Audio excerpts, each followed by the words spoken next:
integrity, telling the truth, and honoring promises no matter the consequences. They call me a god. They call me a god.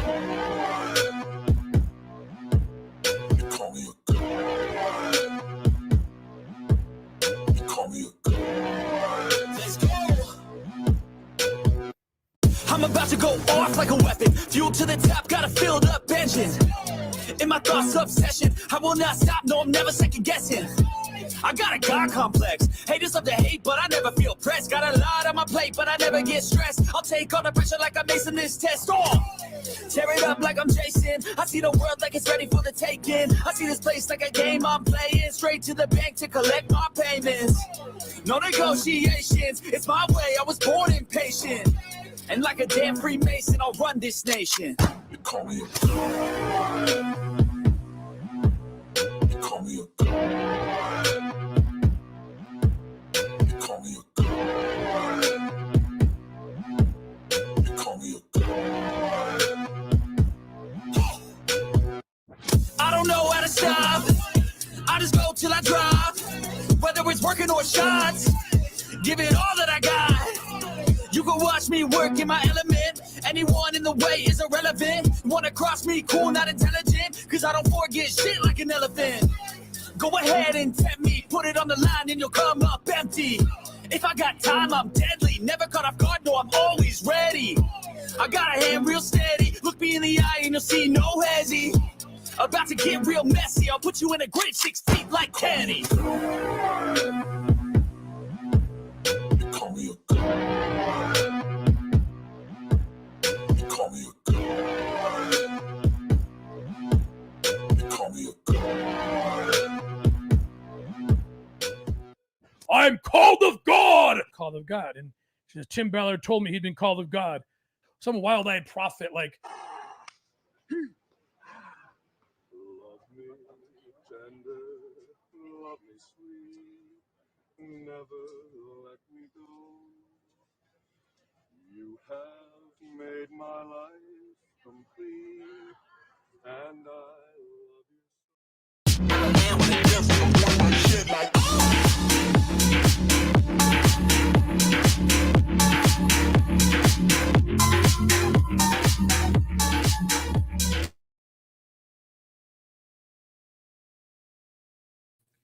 Welcome, welcome, welcome. I was muted there for a second. I was like, oh, how's it going? How's everybody doing? Good to see you guys again.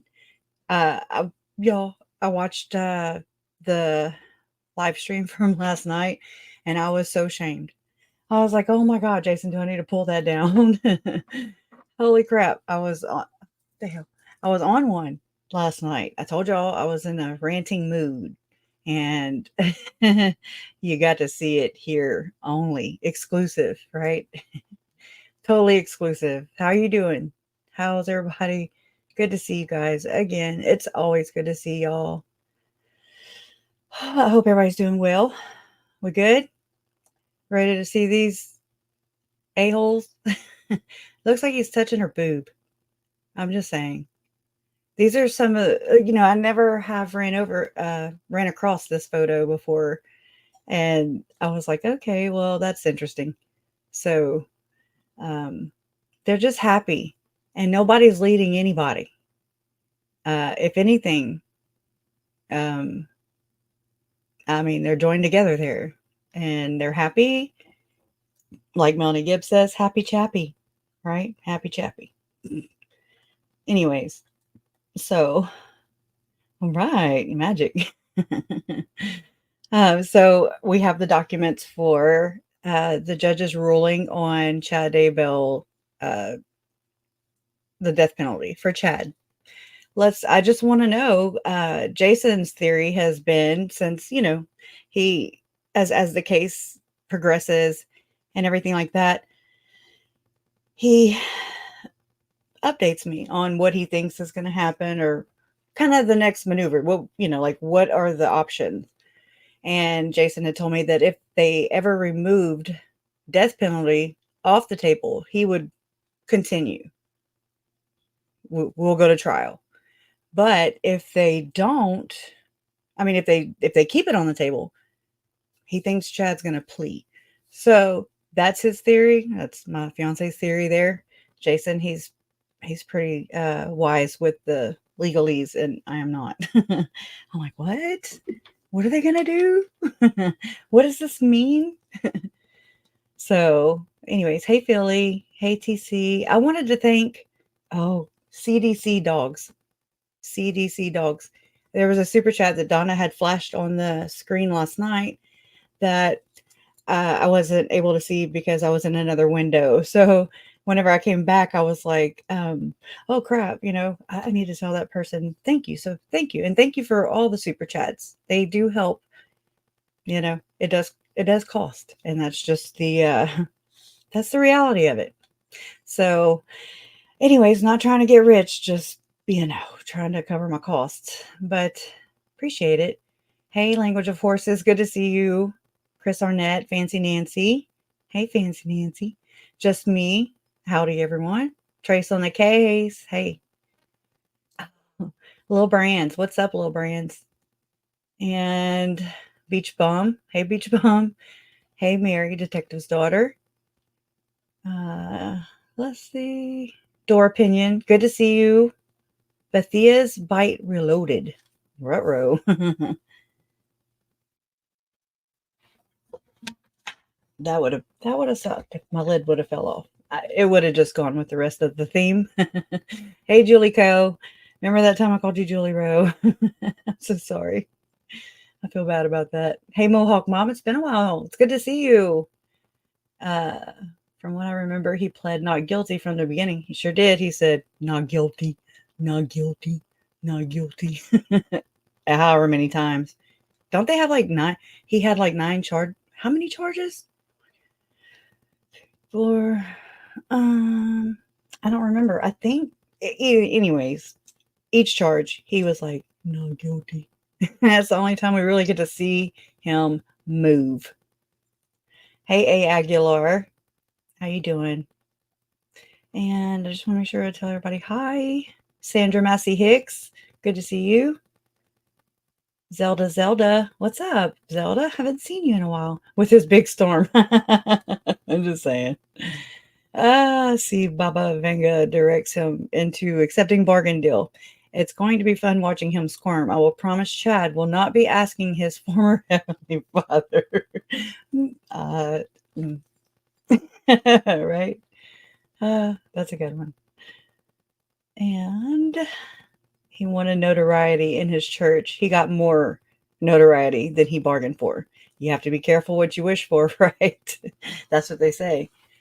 My mom always told me to be specific with my prayers, like be specific in what you wish for, what you ask for, because if you say, oh God, I would die to have her body or whatever, and you just might die and not get, you know what I mean? How we say things like that. Or you don't know if her body has cancer or, and I was just like, okay, whatever. And then I kind of get it now. You have to be very specific in what you ask for, pray for, because people's intentions are not all aligned as we have seen for ourselves. Hey, Festus's mom. A balmy 52 degrees in Louisiana. High five. Right there with you, sister. It's 54 and clear. I don't know what it feels like outside. I should. And okay. Hey, Bewitched. Hey, Angela Davidson. Good to see you. And Susan O'Pry. I'm new. Well, hi, I'm new.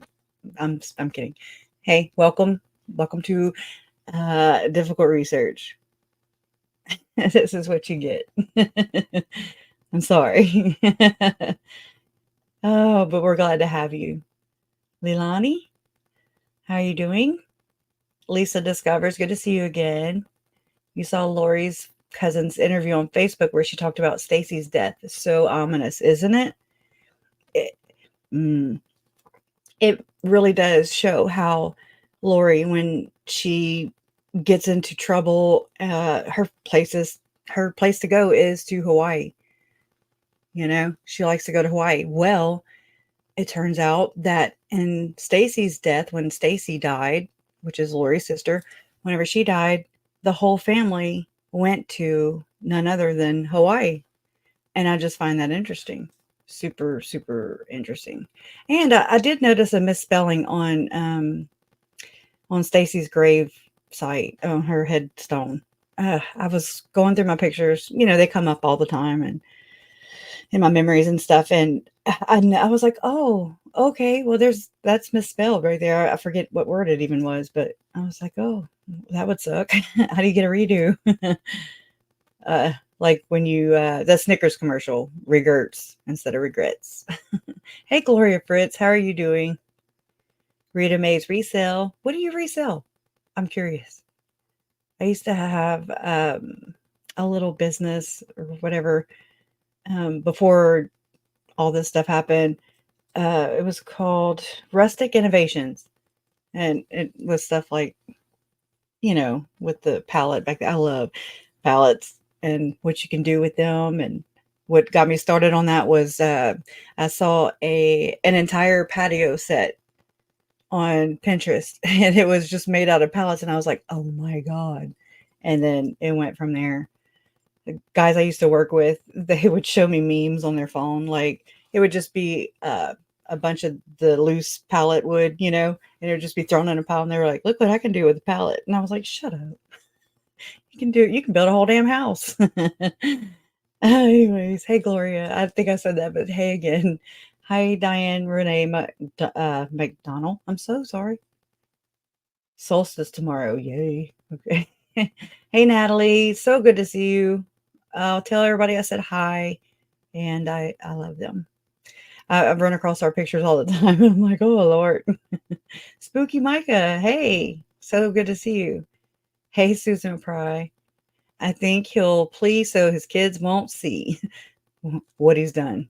Just my opinion. And I don't know how I feel about that yet. He's it's all self-serving. He's self-serving. He's all about that image and what it'll do to his life.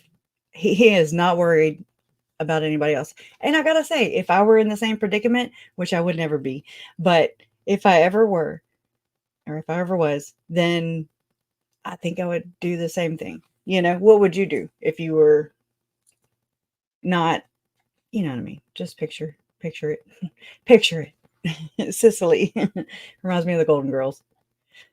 Hey, hey, Todd, who dat Clement, are you from Louisiana too? I'm just wondering. Yeah, Raging Cajuns. Go Cajuns, huh? All right. Okay, just want to make sure that I have everybody. Hey, Facebook user. It sucks unless you like register and stuff, and that's how it shows up. But so glad to have you here. So glad. Welcome. Hey, Chris Arnett. And well, okay, I'm almost to the top. Almost. Okay, so y'all were just throwing down in the hey a little bit. Somebody says, no. Wow, just fess up, buddy. We see you. Okay, face through. Okay. That's how it shows up for me. Y'all are like Rombo's comments turn up like this whenever they put the you face turquoise covering eyes. I wonder why. Is that supposed to be like I'm assuming emojis, but that's how it always shows up. But we get the sentiment. We share it with you, right? Okay. Hey, Bewitched. All right. High in quality hardwoods, crazy spelling checker. Okay. Oh, your phone's having serious issues. Ugh, throw it in the damn toilet. Right. I wish. There's been a time that my phone actually did fall in the toilet, and I was like, what? Quick. Mostly vintage, but anything. Oh my God. Rustic Innovations. I was all about upscaling, giving new purpose to things that were, otherwise would be trash. So I don't know if that's a blessing or a curse, but I really enjoy it. I enjoyed it back when I did that I would like to get back to that. Yeah, it is, huh, TC? I think so too. Convict and her mom and some others were in Hawaii. I thought, yeah. Did I say something different? Did I say not Hawaii? If I did, then I meant to say Hawaii. All right. Sorry for confusion. If it was me, when I grow up, where'd that go? Okay. When I grow up, I'm going to have a wrench and my name in blue. What? You want a wrench? We could use some help sometimes. Or do you really want a wrench? Some ladies really like wrenches. I like tools. I got a drill right there. I love power tools. Oh my gosh. Oh, your 18-month-old threw one. Ashley. Hey, Ashley. Good to see you, girl. Yeah, I was there with Stacy. And I remember somewhere in all this, sometimes it's hard for me to pinpoint or remember where. But I want to say it was in the documents that Wicked Truth and F-Bombs had, I think it was them, or maybe it was, anyways, can go on and on, where Melanie Pulowski, when she was little, right, her mom, Stacy, which is Lori's sister, was past, she was dying. Right? Wait, now that doesn't sound right. That doesn't go together. Hold on. Maybe it was before she died. It had to be before she died, because, and let me know, corroborate this or call me out, please. But I read somewhere, I think it was in those old documents, that Steve Cope, which is Melanie Pulowski's dad, had written court documents and something about bringing Melanie when she was little to see her mom, and she passed her a note and put it in her hand, and her uncle Jason was there. But I mean, there's Uncle Rex, and then there's an aunt. There is another guy, but I don't know if his name is I don't know. Again, let me know. Hey Carrie, how's it going, girl? Yeah, type 1 diabetes. That's nuts. So does Adam, I think. I'm not sure which type. I forget. I read it in his other book. Not this one. Can you imagine if I turned my podcast into a book? It would be, everybody'd be like, what the hell? That's not me. I wish I could. It would save a lot of time. Oh, I know. Me too. Me too. Sometimes I'm like, okay, they did have somebody on the other day. I force myself to watch these things, because I'm nosy. And sometimes they say things and I'm just like, that's not accurate at all. Because it changes. It just slowly changes to where they adapt. They do that adaptation thing that I was telling you about last night. They adapt, and then it becomes their story. And then it's weird. Gosh, your helpers have a wrench emoji and a wrench by their name. Ha. Oh. Yeah, it's because they're moderators. That means they enforce the rules here and keep the trolls at bay, especially when I do things like I did last night and piss people off. I'm sure. Okay, now I just say this, though. We're about to get to the documents, but can I get to this? So I didn't realize this didn't click for me last night whenever I was going off because it just didn't. I shared the video from the last dispensation of guest. He had a guest on there.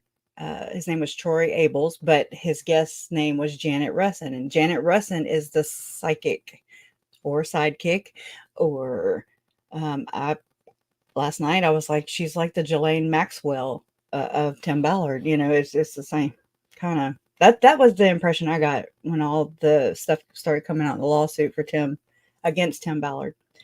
And she just denied all kinds of things last night in that live stream that she had that I shared with y'all last night. That's what I was going to say. And do y'all find it odd? And I mean, maybe it's just me and maybe I'm getting paranoid or something, but it's just sus as all get out. Because so this nothing burger, right? She's not really, famous or known or notorious, but she's getting there. And she just is affiliated with Catherine Ballard and Children Need Families, which is one of their nonprofit organizations. And then there is, somebody's alarm's going off. Catherine Ballard is married to Tim Ballard, right? So, and Tim Ballard did like all kinds of footage and everything of whenever they allegedly were going to, where is it? Why is that blanking on me right now? Haiti. I wish they'd turn an alarm off. When they went to Haiti to go and rescue this little boy named, I always get it mixed up sometimes, Marty Gardy. I think that's how you say it, or Marty Gardy, which is a weird name. Just throwing that out there. But this little boy in Haiti was allegedly abducted from one of the LDS churches over there, where his dad was a bishop. So, anyways, and so I want to say it was in the Abolitionist movie that came out before the Sound of Freedom movie that just premiered July 4th of this year. Took America, I'm going to say it, by storm. And it surprised the box office and everything. And it's a movie that Tim has been sitting on and trying to get buyers or whatever, producers to, to financially back it. Angel Studios is who did that. Okay. Well, Angel Studios is, sus as all get out too. They're coming out with it. I don't know if it's Angel Studios that's coming out with a near-death experience movie. So wait for that shit just wait. We'll be waiting over here in our community with the Mormon mischief, we'll say. And I just don't want to embolden anybody or give them any ideas. There's also, somebody had said, and I don't know, I think I heard it from Mormonish, maybe, said that there's a movie coming out about Captain Moroni. And I'm like, oh, hell. Dun, dun, dun, dun. We're going to have all kinds of warriors coming out, trying to be all big and stuff. It freaks me out. But anyway, so Angel Studio. So Janet Russin was the psychic that was there. And from reading the documents and the news reports that have been put out by Lynn Packer, Vice News, and so on, they've shared, insights into what's been going on, what's being reported and not just what Tim's telling you. And in that Abolitionist movie or whatever, Janet Russin, wasn't, they didn't call her a psychic in the movie, or, in that rescue op, he referred to her as a, not a consultant, an informant. And anyway, so informant is different than psychic. And so it's very misleading just by using that term. And there's a lot of things in the LDS religion that, in my opinion, are seeing Christ in the flesh. To me, means seeing literal Christ in the damn flesh. Okay, so I'm literal in that sense, but that doesn't mean that in Mormon belief, in the Mormon church, Mormon culture. Second coming, please know this. The second coming does not mean what it is for me. For me, I think of the second coming as, oh shit, the world's ending. Okay. That's the apocalypse. So whenever Blaze Thibodeau, Brooke Hales and his sister, Spring Thibodeau, whenever all that came out with, the second coming, that's not the same thing as their great and dreadful day. That's what they call it. That's the apocalypse. That's when things are, going to be bad. So there's like 5 different phases of the second coming. Just know that. I mean, it's interesting because it's very misleading. It's very deceptive, in my opinion. It means 2 totally different things. Okay, great and dreadful day. Okay, I mean that could be Chad going to trial. That's his great and dreadful day. The loose description for informant. Yeah, very loose. But anyway, so Janet comes out and she just says, no, I didn't, it wasn't referring to the Nephi, the ancient Mormon prophet Nephi. And I'm like, a bull crap. We heard it. She's not just summoning somebody, anybody. Okay. Bullshit. Well, Salt Lake Tribune, KJ, was like, hey, Salt Lake Tribune, just put a article up about that.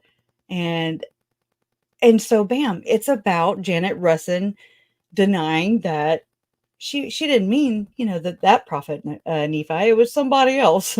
I didn't even read the damn article. Okay. I'm just saying, how does some video, The Last Dispensation, how do this YouTube channel, have Janet Russin on there? I think for 2 interviews. It says 4 on his playlist, but they're 4 videos, but one of them's a short, 30 seconds or so. And then 2 interviews. One's like 50 something minutes. The other one's the one we went over last night and kind of went a little bit overboard. It was 2 hours and 8 minutes or something like that. But there was one that was not on there, of course. There's always a hidden one somewhere. But how does Salt Lake Tribune, how does her saying that in a video that was only viewed 4,000 something times, I checked before I went live today, here now, how does something like that, she's nothing burger, okay? How does that make the damn Salt Lake Tribune headlines? Please tell me. Because that's messed up, in my opinion. And that's very shitty reporting. Do better. Be better, Anyways, hey Lily, how you doing? Hey Sit and Spin. All right.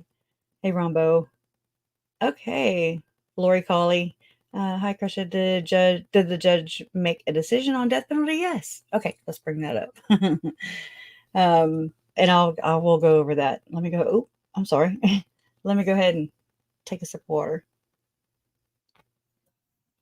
Here, let me do this. And it is right here. Oof. That's way over there. All right. Oh, what the hell? Oh, hell. Y'all know. Why? I don't know why it's way over there. Oh, well, it's not covering anything. Let's make sure before we get all into this. Why is it? It did that in my Canva app too. This is Google Documents. We'll make it work, I guess. Crush, I have Oh, it. shit. I'm sorry. I could pull up the other one. Is it normal? Yes, it is. Okay. Yeah, let's do that. Thank you. I don't know why I did that. Weird. Present.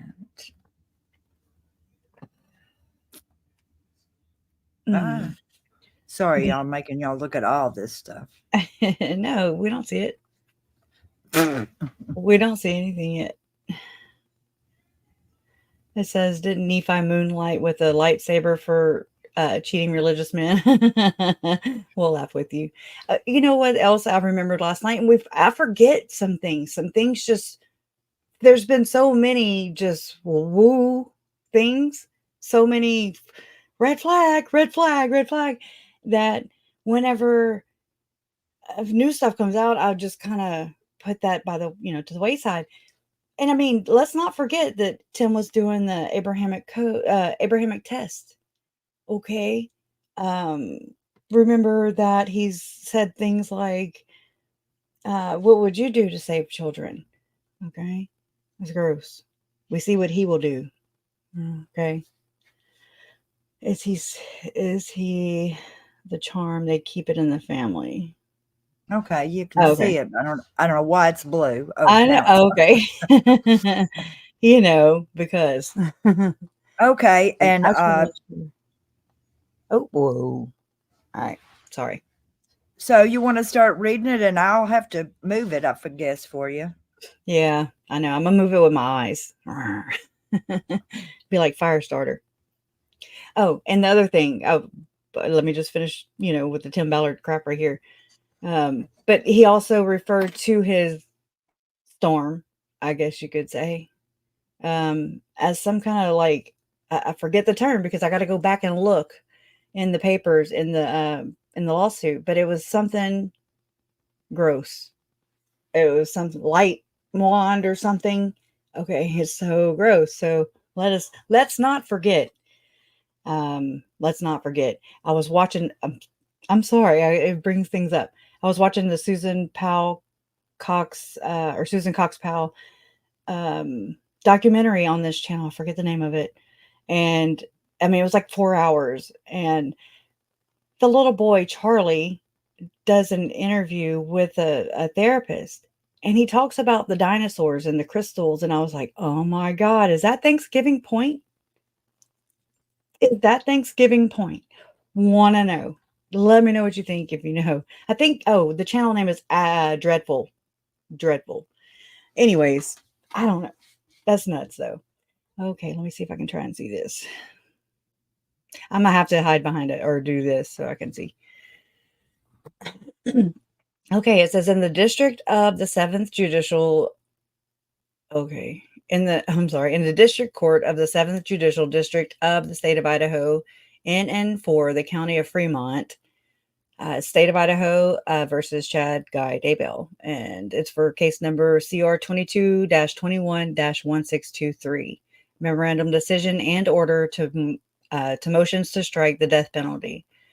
This matter is before the court on 2 motions filed by defendant Chad Daybell, hereinafter Daybell. Good. Do y'all have the same problem with your phone trying to autocorrect it or anything that you use? It always, like in the transcripts under YouTube videos and stuff, it always puts Daybell, and I'm like, really? It ain't that hard. It's easier than Vallow. Y'all got that right, somewhat. Anyways, just those things. Number 1, motion to strike the death penalty based on relative culpability, and number 2, motion to strike the death penalty as arbitrary, capricious, and disproportionate in light of striking death in co-defendant's case, both filed November 9, 2023. The state of Idaho objects to the motions. Of course they do. On November 29, 2023, subsequent to oral argument, the court took matters under advisement. Yes, they did. For a long, it's been pretty long. He's already rolled on cameras and everything that day. So just saying, having fully considered the record, briefing and arguments offered in support of the parties' respective positions on the motions and in applying relevant legal authority, the court enters the following decision in order. And so this is number 1. I don't know. Facts and proceedings. On May 24, 2021, a grand jury returned an indictment against Chad Daybell and his wife, Lori Vallow Daybell, hereinafter Vallow. Both Daybell and Vallow were charged with 3 counts of conspiracy and 2 counts of first-degree murder for the homicide of Vallow's children, Joshua Jackson, J.J. Vallow, and Tylee Ryan. They were each separately charged with additional crimes. Vallow was charged with grand theft. Daybell was charged with an additional count of first-degree murder for the homicide of his late wife, Tammy Daybell, and 2 counts of insurance fraud. The 2 cases, though brought under a single indictment, have always been, and we're going to the next page. All right. See how they do that too? They're disproportionate. All right. They have always been treated as 2 different cases with separate case numbers and individualized consideration. While the 2 cases of the indictment, okay. While the 2 cases were initially joined for trial, they have litigated separately from the outset of the filing of the indictment. Further, trial for the two cases was severed after Daybell successfully moved this court to do so. An extensive and notable procedural history of the cases impacts this decision after a determination that she was not legally competent to stand trial. Vallow's case was stayed for an extended period of time while she received medical treatment, and they list a code pursuant to Idaho Code 18-212, focused on restoring her to legal competency. No such issue or delay occurred in Daybell's case. Interesting. Nor has he ever been determined to require such treatment. Further, and significantly, Vallow refused to waive her constitutional rights to a speedy trial, while concurrently Daybell filed a written waiver of speedy trial on August 19, 2021. So he had like a whole year and some days, a year and a week or so, to decide that. And that's the road he took, because he was arrested. Actually, he went to pretrial in August of 2020. So anyways, finally, on his third attempt, Daybell successfully moved this court for and obtained a severance of trials from his alleged co-conspirator, Vallow. The state of Idaho. Okay, go ahead and move up. That way I won't be able to chase it. I won't be able to. The state of Idaho, thank you. The state of Idaho timely filed its notice of intent to seek the death penalty in both Daybell and Vallow's cases. The state has not withdrawn this notice. Following the severance of Daybell and Vallow's trial and the continuance for Daybell to review additional discovery and conduct additional DNA testing, in which they did not. I'm just throwing that right there. They used my nephew, John Pryor, and Chad even more, to sever. Okay. And I think that's shitty. But that's just me. And I mean, I don't know what he's doing with Tylee. And that's another, what the hell? Why are we doing this? Why are we keeping her? Let her go. Let her come home. Okay. All right. Vallow's case proceeded to trial without the option of a death penalty sentence after this court struck the death penalty as a sanction, which is so, I don't understand.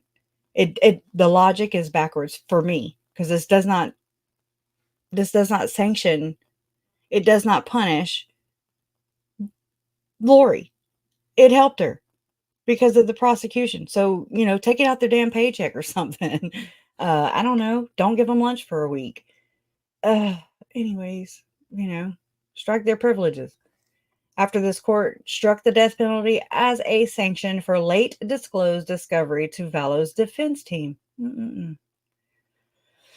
The sanction was ordered based on voluminous discovery having been provided to the defense on the figurative eve of trial and beyond the court's scheduled deadline to do so, which was like the same day, minutes after the actual deadline. That's why they got sanctioned, and that's bullshit. Bullshit. Okay. I don't agree with that. Wait. Hold on. It says DNA. Okay, hold on. Let me start. The state has not withdrawn this notice. Following the severance of Daybell and Vallow's trial and the continuance for Daybell to review additional discovery and conduct additional DNA testing, Vallow's case proceeded to trial without the option of a death penalty sentence after this court struck the death penalty as a sanction for late disclosed discovery to Vallow's defense team. I thought it was prosecution. Am I wrong? Did I say that wrong? Because I've been thinking it was the prosecution that was trying to turn stuff in at the deadline. And that's the sanction. That they were like, oh, well, hell, we got to take death penalty off the table. Maybe I'm reading this wrong. I don't know. Let me continue. Let me see. Agree about the Vallow name. Let's see. Anybody have any, I don't know. I don't see anybody commenting on it. Anyways. All right. Let me push B. All right. The sanction was ordered based on voluminous discovery having been provided to the defense on the figurative eve of trial and beyond the court scheduled deadline to do so. Where Vallow forged ahead with her trial setting, refusing to waive her speedy trial right, the court determined that due process required the imposition of that particular sanction. And so right here, it says the first motion to sever was filed September 7th, 2021 and denied by this court on March 21st, 2022. The second motion to sever was filed September 27th, 2022 and denied on November 17th, 2022. The third motion to sever was granted on March 2nd, 2023, when Daybell requested additional time to conduct testing on DNA, which necessitated continuing Daybell's April 2023 trial setting, which setting was maintained in Vallow's case. All right. Okay, wait. Prosecution was late giving it to the defense. So am I interpreting that sentence wrong? Maybe it could be a possibility. Thank you for answering, Mohawk Mom. Appreciate that. I don't know. They gonna try though. It's gross, egregious. It's egregious. I remember when I couldn't even spell that damn word. I was like, what? Yeah, right. Right, Fancy. Yeah.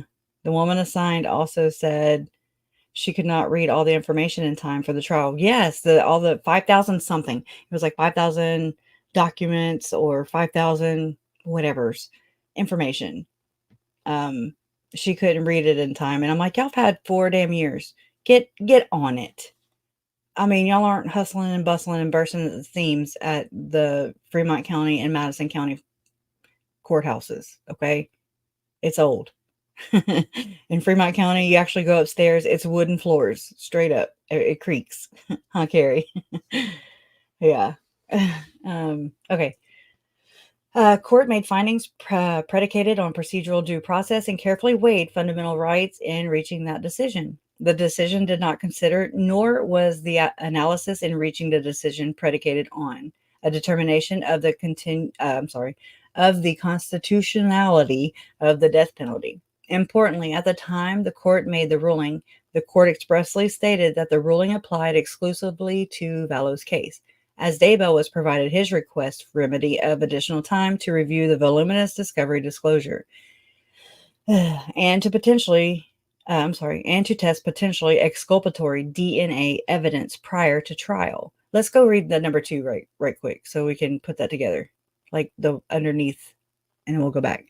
It says, quote, I'll also note that the ruling here applies only in the case against Ms. Vallow, the 1624 case, and in no way impacts or affects the companion case, 1623, because that defendant has been provided additional time to prepare for trial and to review additionally disclosed discovery. So it has no impact on that case. Transcript of court's rulings on motion to compel, motion to dismiss the death penalty, page 30, blah, blah, blah, March 21st, 2023. So we'll go back up. I'm sorry. I'm just trying to put it in context. Let's see. Finally, on March 21st, 2023, the court issued a written order expressly indicating that the substantive, I don't know, substantive, I suck with words, y'all. The big ones. Motions found in constitutional argument were rendered moot as the ruling was sanction based. Oh, well, we got to look at number 3. Where's that at? Did I read it too? I probably did. Is it in here? Oh, okay. Okay. Well, that was a big whopper. I see it. Thank you. Okay. Daybell's trial was scheduled for April 1st, 2024 on April 1st. Oh my God. Daybell's trial was scheduled for April 1st, 2024. On November 9th, 2023, Daybell filed the instant motions requesting this court to strike the death penalty. On November 22nd, 2023, the state filed state's objection to defendant's motion to strike death penalty. On November 29, 2023, the court heard the parties in argument on the motions and took matters under advisement to issue this written decision. So, okay, you want to bring it? Okay.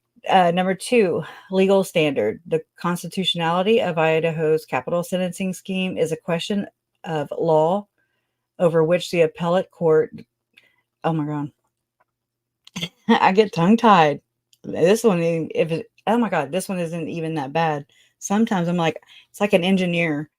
You know how they always have all these plans and everything, and they look good on paper, but when you actually go to execute the plan, when you actually go, it's, physical, it's something, it's meant like a building or whatever. And you're like, this does not work. It just does not work. So I'm like, some of these people, I don't know, it looks great on paper, but when you try to articulate it orally, you're like, I don't, my tongue is like, no, sister.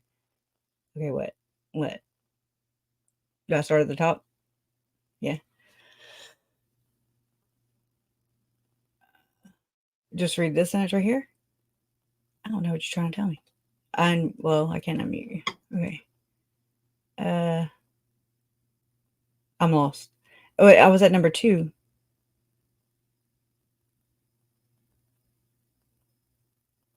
Or you want me to read that? Oh, it was just the number 2, like the Roman numeral number 2. Well, it makes me think of number 2. Chad does. Yeah.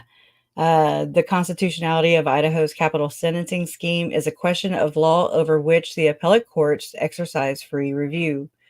Rhodes versus State, 149 Idaho. I ain't reading all that. Quote, capital punishment is not prohibited under the United States Constitution, and the states may enact laws specifying that sanction, unquote. State versus Abdullah Amblangata. No. The Idaho Supreme Court has determined that Idaho's death penalty statute does not. Okay, I see. It does not violate the 8th Amendment Idaho Code, which is number 4.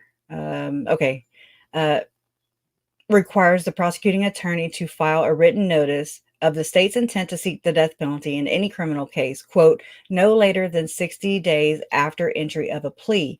Now, the other day, KJ shared the dates, and like Chad Daybell and John Pryor, the latest date they can file for like a mental defense or anything like that is January 1st. So we will be watching the courts for that. Now that's, I got that from KJ.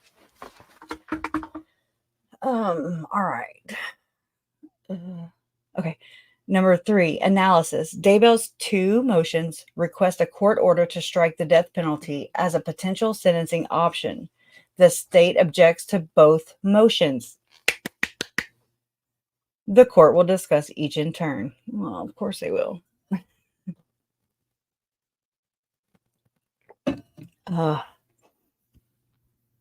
Yeah. Number 3 starts on page 1 and continues on to the next page. Number 3. Oh, okay. So let me go read the 3rd note at the bottom of the page. I think that's what they are saying, right? Mohawk Mom, I think. What do you call that? I don't know. The references or something? Memorandum decision in order. No, that's just, I don't know. I'm so confused now. Let me just continue. So we are now right here. Okay. Thank you. Hey, y'all. I have a squirrel brain. Daybell's 2 motions request to, wait. Okay. It looked the same. Daybell's 2 options request a court order to strike the death penalty as a potential sentencing option. The state objects to both motions. The court will discuss each in turn. Okay, it was over. A, motion to strike the death penalty based on relative culpability. Daybell's first motion argues that the state of Idaho's theory of the case that his alleged co-conspirator Vallow is more culpable than Daybell. The motion then argues that Daybell should not be subjected to the death penalty because the state argued that Vallow was more culpable and Vallow was not subject to the death penalty. That's not why, though. The state argues that the motion to strike the death penalty are not procedurally ripe for review. Go back and ripen that damn fruit. They're rotten. And further argues, did I skip? No, I suck. with keeping I could never do that. I need like a ruler. And further argues that on the merits, the motion to strike the death penalty based on the relative culpability of Daybell versus Vallow should be denied. Considering the ripeness of the motion to strike with respect to relative culpability, the court agrees with the state. Idaho has a clearly established procedure for cases where capital punishment is a potential outcome. A two-phase trial is employed. One, there's a guilt phase where a where a petite jury sits in judgment of the facts and deliberates to reach a verdict of guilty or not guilty. Not guilty, not guilty, not guilty of the crimes charged against a defendant. And two, if convicted on crimes that carry a potential of the death penalty, a petite jury then hears evidence of aggravating and mitigating factors, and God, there's a slew of them, by both the state and the defense before deliberating again on whether or not they find, quote, a statutory aggravating circumstance exists and no mitigating circumstances exist, which would make the imposition of the death penalty unjust. And then they list a code here. Here, Daybell is asking this court to preempt the maximum potential penalty of death before a trial jury has undertaken any deliberations about his guilt of the crimes charged or heard any evidence whatsoever.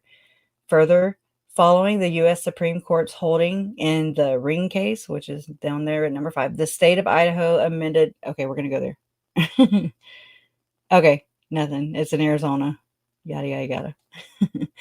The state of Idaho amended Idaho's statutes to comply with the directives set forth in that decision. Pursuant to Ring, it is a jury of one's peers, not a judge, who recommends the imposition of the death penalty for individuals first charged and then duly convicted of crimes eligible for capital punishment in Idaho, which they probably will not carry out. Let's just be real. Right? Again, it is only upon a jury. See, this is karma. Again, it is only upon a jury's determination that aggravating circumstances exist to outweigh any mitigating factors during a bifurcated sentencing phase of a capital case that the death penalty may therefore be imposed. Accordingly, the court does not find this request to be ripe for judicial determination because the request requires wholesale speculation at this juncture. They don't want to go there. It ain't ripe.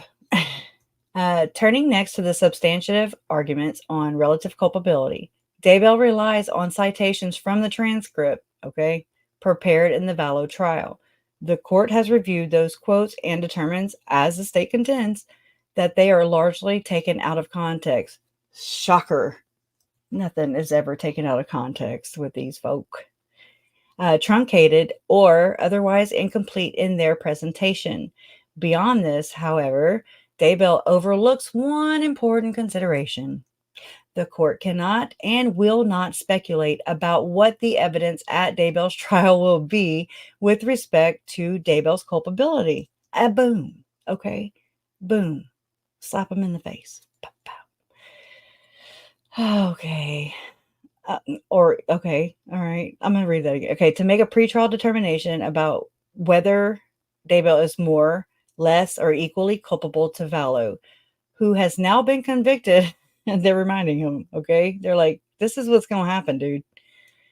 Who has now been convicted of all charges brought by the state of Idaho, would require this court to invade the province of the jury to make a premature determination. Chad knows all about that. About what the facts of Daybell's case, not Vallow's case, are. Oh my God. Yeah. Sorry, that's beautiful. Right? I might have just taken that out of context too. Would require this court to invade the province of the jury and make a premature determination about what the facts of Daybell's case, not Vallow's case, are. I got it right. The court declines to do so. They ain't playing in your shit, boy. And finds that this request is not ripe for judicial determination because the state has not yet determination because the state has not yet put on their case against Daybell.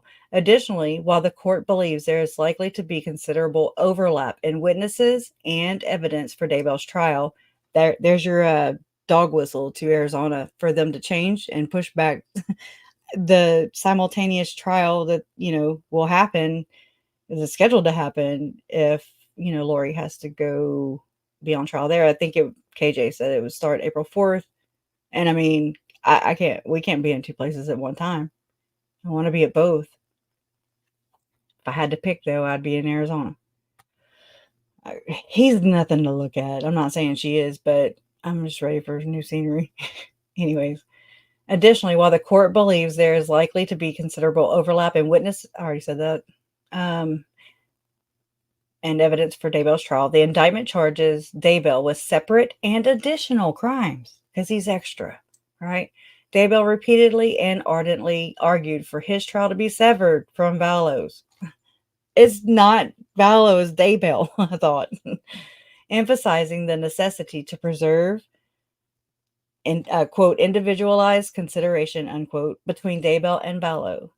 Further, Daybell argued for separate trials with individualized consideration of Daybell and Vallow, given the quote mutually antagonistic nature of the defendants' positions.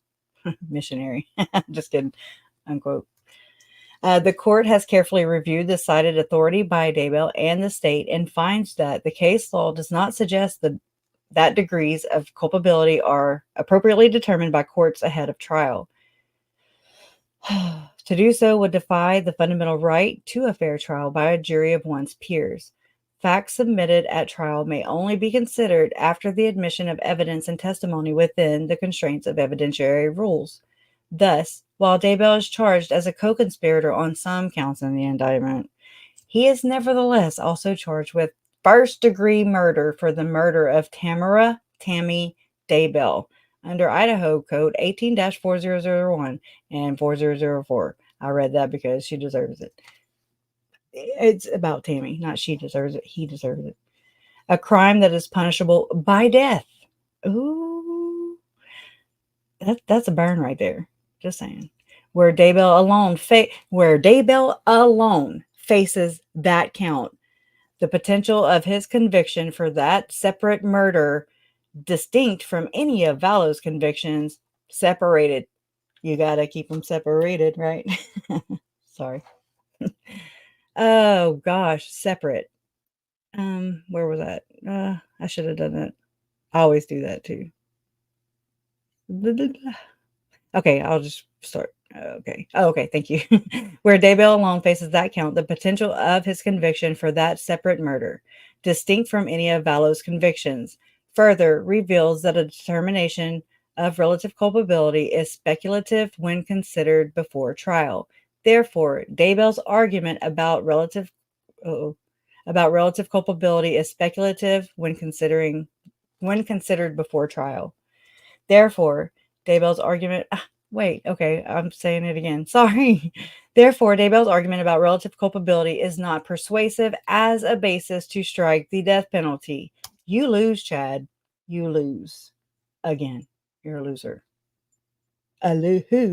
Loser, right? Okay. Okay, moreover, the salient point remains. It is the duty of jurors, not this court, to determine the facts of this case, including deliberating about whether the state meets its burden to prove beyond reasonable doubt that Daybell is guilty of the mirroring charges raised against both Daybell and Vallow. Thank you. And Dumbnut. At the same, right? Yeah. Okay. Accordingly, wait.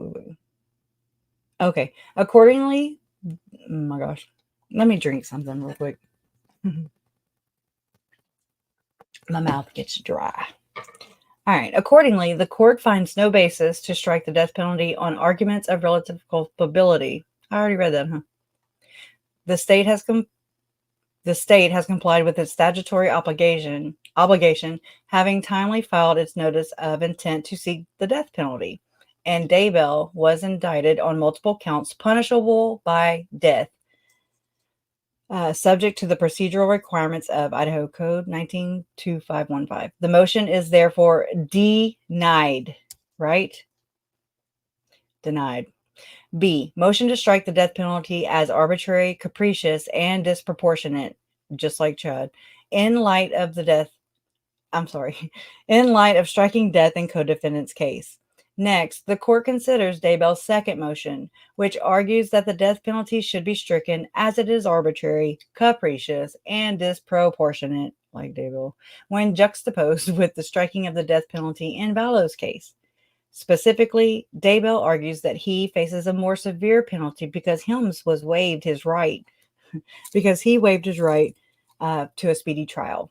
The state contests that the state contests this assertion, arguing that Daybell has waived. And oh my God. Okay. The state contests this assertion, arguing that Daybell has waived any credible basis to bring the motion because he did not file any joinder to Vallow's motion to remove the death penalty as a sanction for late discovery. Ooh, let's go look at that one real quick. No, let me just keep going because I'm going to mess myself up. Further, the state argues Daybell could have, but did not bring a motion to reconsider the severance from Vallow's trial and continuance of Daybell's own trial. At the time, the death penalty was stricken from Vallow's case. Thank you, Beach Bomb. Appreciate that. Thank you. All right. As a prefatory comment in reviewing Vallow's,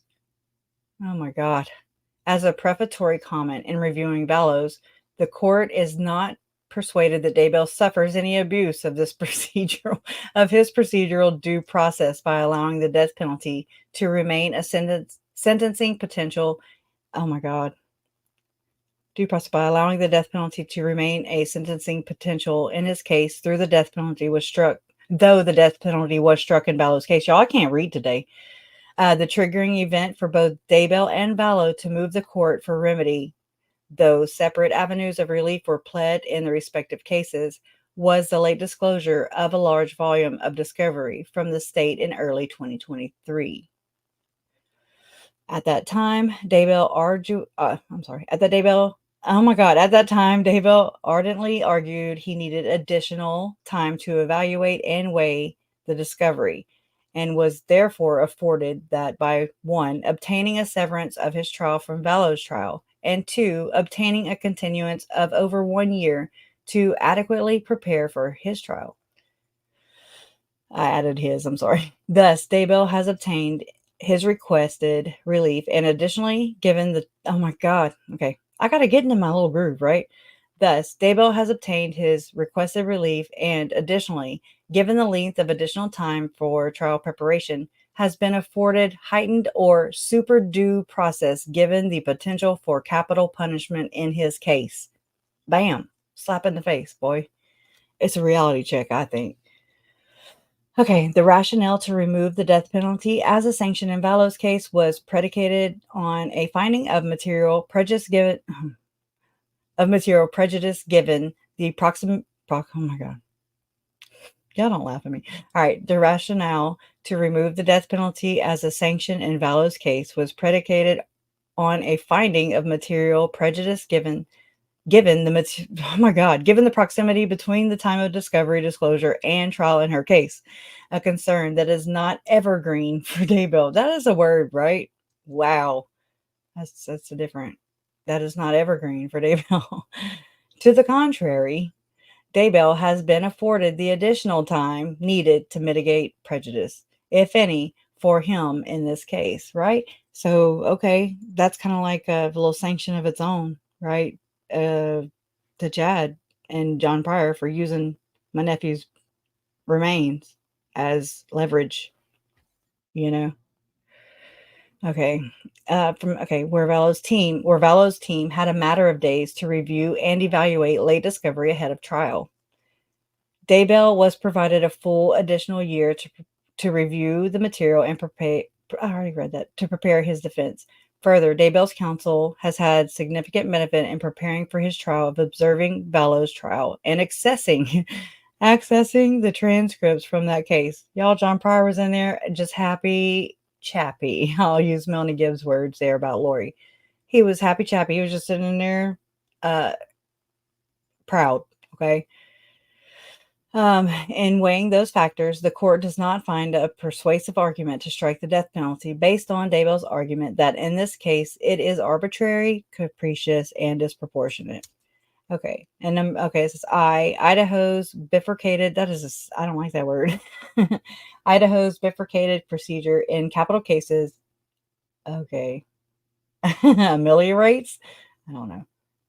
Concerns of arbitrary or capricious imposition of the death penalty.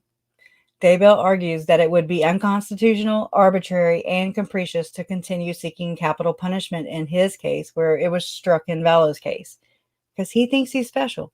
He thinks he's a god. He's got a god complex.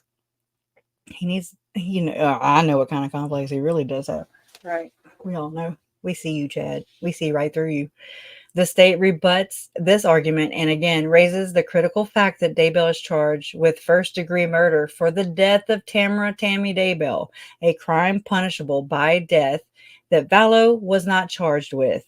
Shut up, Chad. We hate your books, Chad. Nevertheless, the court will briefly walk through Idaho's procedure for capital cases. Well, here we go. We're going on a field trip. Everybody ready? Okay, as established by the Supreme Court of the United States, the controlling case on imposing capital punishment in the United States is Ring versus Arizona. In Ring, the court held that it is a jury, not a judge, who must find that aggravating factors exist before recommending imposition of the death penalty. Following Ring, the Idaho State Legislature amended Idaho's statute to likewise establish that jurors employ a bifurcated procedure by which a jury must first deliberate as to a defendant's guilt or innocence, and second, if and only if a jury finds a defendant guilty of a crime punishable by death, will a second special sentencing phase commence. During this second special sentencing phase, a jury is charged with determining whether the state can prove beyond reasonable doubt that certain statutory aggravating circumstances exist, and further, that such circumstances outweigh mitigating evidence, if any, to negate imposition of the death penalty. The court is unpersuaded that the death penalty in this instance is sought in a manner that is arbitrary or capricious, despite Vallow not facing the same consequence. The state timely filed a notice of intent to seek the death penalty against both defendants, right? The state vigorously contested and, unsurprisingly, expressed frustration and disappointment with the court striking of that death penalty in Vallow's case. Yeah, they didn't. Anyways, they didn't They were like, okay. Maybe they did. I don't know. The state has never conceded that one or the other of the charged and alleged co-conspirators was more or less culpable than the other. Each defendant has been... Okay, go ahead. Sorry.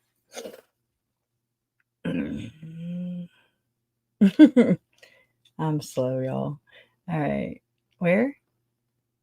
It's each defendant is where it starts. Oh, right here. Each defendant has been given individualized consideration for the outset of these cases and will continue to be afforded individualized consideration by this court. Further, the court will instruct the jury in compliance with Idaho Code 19-2515 should a conviction result to any or all of the conspiracy or murder charges in Daybell's trial, ensuring the administration of proper due process. Okay, go ahead. I'm following it. I'm trying. Also, as mentioned above, the additional charge relating to Tammy Daybell's death is a separate crime where the state, in its discretion, has elected to seek the death penalty. It's for Tammy, Chad. It's for Tammy. Remember her? My fellow Taurus, my fellow Taurian, right? The court is not convinced that the state's decision to pursue the death penalty is arbitrary or capricious, given all circumstances in this case. All due process Daybell is entitled to will be carefully afforded, leaving to the jury its ultimate determination if he is adjudicated guilty of murder. I'll say convicted, bam, right? And the special sentencing proceeding is employed. This court will not abandon its duty under basic separation of powers considerations to interpret and apply the law and invade what is rightfully the province of the legislative branch of government. 32 states, the military, the federal government continue to allow the death penalty as a sentencing option. See Death Penalty Information Center at deathpenaltyinfo.org. Okay. Okay. As stated by the, okay, blah, blah, blah. Whatever the arguments may be against capital punishment, both on moral grounds and in terms of accomplishing the purposes of punishment, and they are forceful. The death penalty has been employed throughout our history, and in a day when it's still widely accepted, it cannot be said to violate the constitutional concept of cruelty. Well, this, if like anything, this brings kind of the same, I guess, belief or adaptation of, that it's cruel, that the death penalty is cruel. Any arguments of that is what I'm saying, It's still widely, it says in a day when it's still widely accepted, it cannot be said to violate the constitutional concept of cruelty. Okay, it is, quote, it is difficult to regard a practice as objectively intolerable when it is in fact widely tolerated. There you go. And it's in its form. Therefore, absent some legislative or executive action, a determination by this court that Idaho's death penalty statute is unconstitutional based on evolving standards of decency and public opinion is unsupported. Okay. Quote, courts are not representative bodies. They are not designed to be good reflex of a democratic society. Okay. Alrighty.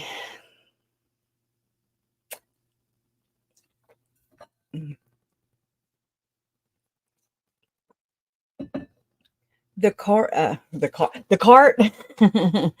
Oh my gosh.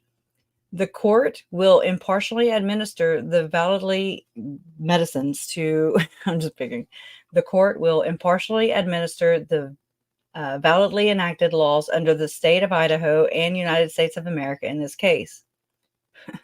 Here, that requires the upholding of the state's determination to seek the death penalty in this case, while also affording Daybell all due process. You still get all your due process, Chatty Daddy. Number 2, Daybell is not being disproportionately punished for waiving his right to a speedy trial. Daybell hypothesizes that Daybell hypothesizes that had he not waived speedy trial, he would not be facing the death penalty. Okay. Further, he argues that he not advised of this potential outcome at the time he waived, and argues that permitting the death penalty to remain a potential punishment is infringing upon his fundamental rights. The state urges this court to reject that argument. Denied. All right. It is neither uncommon nor outright indicative or arbitrary or capricious application that co-defendants or co-conspirators may face differing penalties.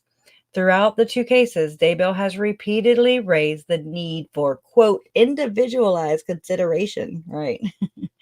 We're going to have to make some merch. Given, quote, mutually antagonistic, unquote. I agree. They're both mutually antagonistic positions between Vallow and Daybell.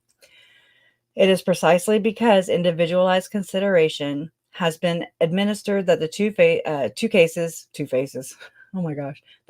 cases did not remain joined for trial, It has been individualized consideration of Daybell's rights and desire to conduct additional DNA testing that persuaded this court to sever the cases and afford Daybell additional time. At every critical stage of this case, the court has been mindful of the need for individual consideration of each defendant's rights. They have very long sentences, right? Okay, yeah, let's do that.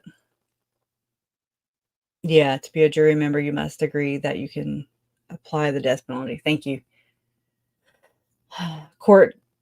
Okay, retaining the death penalty as a sentencing option is, in no uncertain terms, neither punitive nor resultant of Daybell having waived his right to a speedy trial. My flip-flop keeps falling off. The ability of the state to seek capital punishment in Daybell's upcoming trial was a foreseeable result when the cases were severed. Okay. The court expressly The court expressly indicated as much in previous rulings. In sum, the court declines to speculate about what the evidence will or will not establish I was waiting for will not be, right? About what the evidence will or will not establish at trial to make a determination about Daybell's relative culpability to that of his alleged co-conspirators. Neither will the court invade the province of the jury to determine the facts of this case or stand in violate of Idaho's capital punishment statutes. Sorry. The state of Idaho is well within its express enumerated power to seek the death penalty and has maintained its intention to do so throughout this case. Thanks for becoming a member, Olive. Good to have you here. Legalese sucks. Oh, that, and then like all the scriptural crap that I read, I'm just like blah, blah, blah, blah, blah. And then they're long sentences. Oh my God. I'm like, really? While Daybell will continue to enjoy the full due process, you're welcome, to which he is entitled, I'd say, and earned, if he is adjudicated guilty on a charge or charges of murder in the first degree. The ultimate determination of punishment shall be determined by the jury. And so they go on to the conclusion.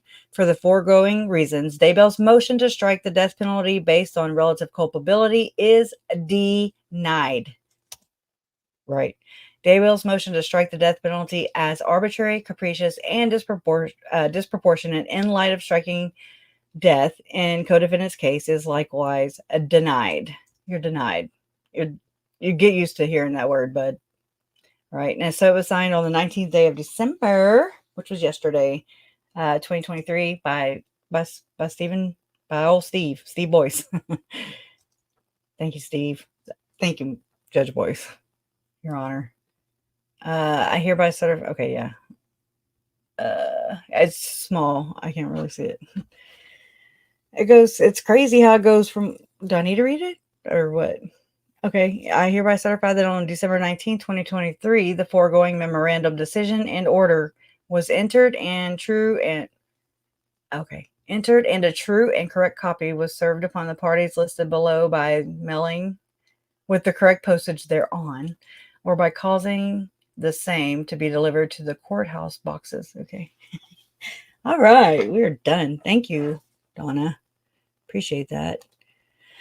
Oh, well, y'all, I'm so sorry about I can't read sometimes. Some days I'm just like, oh, I got this. It's like the planets have to be aligned, and it is Mercury retrograde. See, I just messed up trying to say that. I did go and watch that Mormon Stories podcast of John Dehlin and Pugsley, Mark Pugsley, I think his name is, about Milton. Y'all. And I mean, I've read a little bit about him, but nothing like that. But John was experiencing some Mercury retrograde problems too. I was like, oh, okay, well, at least I'm not alone, except I do it all the time. It's Mercury retrograde. It rains up in here. Right. So what do y'all think? What do y'all think? I think that we all agree. I think we do. I really did like the way they not worded everything, but I like the way they worded those pointed statements. It's not about anything you shared with that hussy over there. Okay. It's about what you did to your wife. And here you go. Your other wife, in this lifetime, they count too.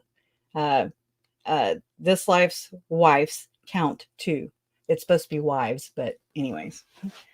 Now I know again. So, okay. I've noticed a pattern, of, uh, whenever Mormons or ex-Mormons, anybody that, is in that culture, they tend mostly to say wives. Even if it is plural, they say wives. And I'm like, that is so interesting. And I mean, I'm not picking, it's just like one of those things that is, again, like I said, in the culture. And I'm like, well, it just is interesting. So maybe it's a Utah thing, maybe it's a Mormon thing, maybe it's not. I don't know. I just find it's just one of those things that there's other things too that I noticed, but instead of wives, yeah. The wife he quickly buried in Utah.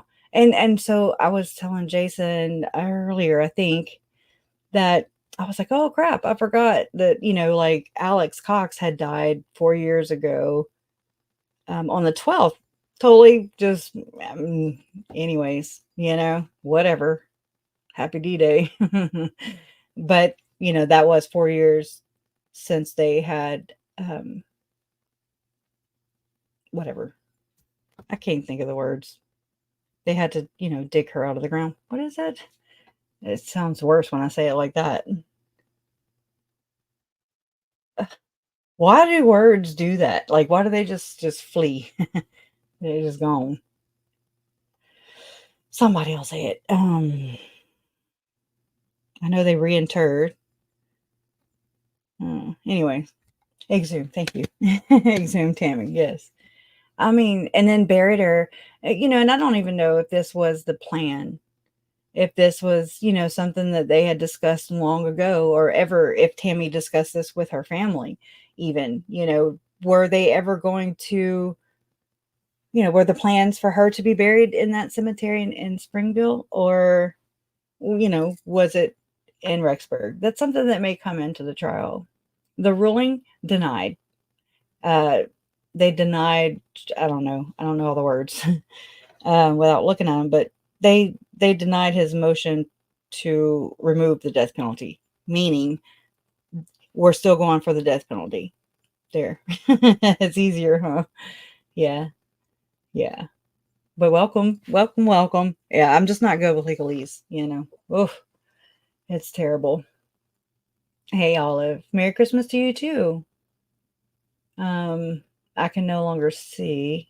I have a raging case of pink eye. Oh my gosh. I don't know if I've ever had that. I think I'll close my eyes and listen. Well, I'm glad you're here, T.S. Jackson 72. I hope that you feel better. I know I've heard it's painful, I hope everybody's doing okay, everybody's taking care of themselves. We got to take care of ourselves, or we're no good for anybody else. Tammy's family must be heartbroken if Tammy's kids are not there staring at their father during the trial, supporting their mother. I know. And it bothers me just as much as it bothers y'all. What would you love to see happen? DP or life? Life. Honestly.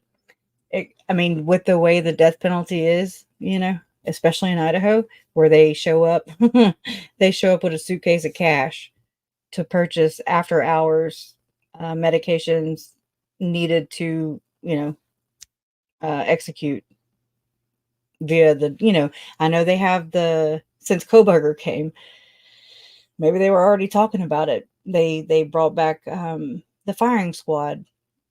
And this is the only time in this case that I wish Alex Cox was still here and he was the gunman, because he'd miss. And then anyways, I know that's horrible, but yeah, Donna, I'm just reading the message backstage. Thank you.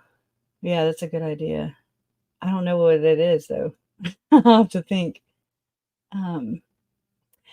but I just don't see they're not really good with carrying it out. So either way, they're gonna die. And whether, what just depends. And I just don't have any say so. That's not for me to decide. I don't want to play God. I don't try to. That's why we're here in the first place. Now, I mean, I just want them to be reminded every day of what the hell they've done. It just is what it is. They're going to live in their belief system. They're going to live, other lifetimes before. What everybody wants to know, and what I want to know, is if they were married in previous lifetimes, what, 4 or 5 times? Okay, well, obviously something didn't go right 4 or 5 times. So 4 out of 5. I'm just kidding. You know what I'm saying? It's nonsensical. It goes back to that whole thing. I don't know. I just don't. It's nothing to give Chad grace over anything besides I just want him to have to face life every damn day and just live with what here's your bed that you made, and I'll sleep in the damn thing. Your wife's not going to be in there. But thanks for asking. Alex is sitting with Satan, keeping Loho and Chud's chair warm. Well, that's a good one, huh? Yeah. I know. Carrie says, I always wonder if Alex was still here, would he sing like a bird and tell all? According to his whole family, the ones he didn't murder, um, that like Adam Cox, he's like, oh, he would be, he would just tell us everything, and I'm like, well, why can't you do that before you do it, and just don't do it? I mean, why does that kick in after the fact? It doesn't. I don't know, and I don't know. He's not anybody I would, I don't know, depend on, except to carry out freaking murders, right? I think so too. Trey says pink eye is not going to get better without prescription meds. It can be treated with a virtual appointment. The doctor would be able to see and call the meds in. Well, thank you, Trace. For TS Jackson 72. So if you're listening, TS Jackson, go get you some antibiotics. I never finish my antibiotics. I'm one of those people. And so I always have antibiotics on hand. And so one time, whenever me and Mom were going to Vegas, right?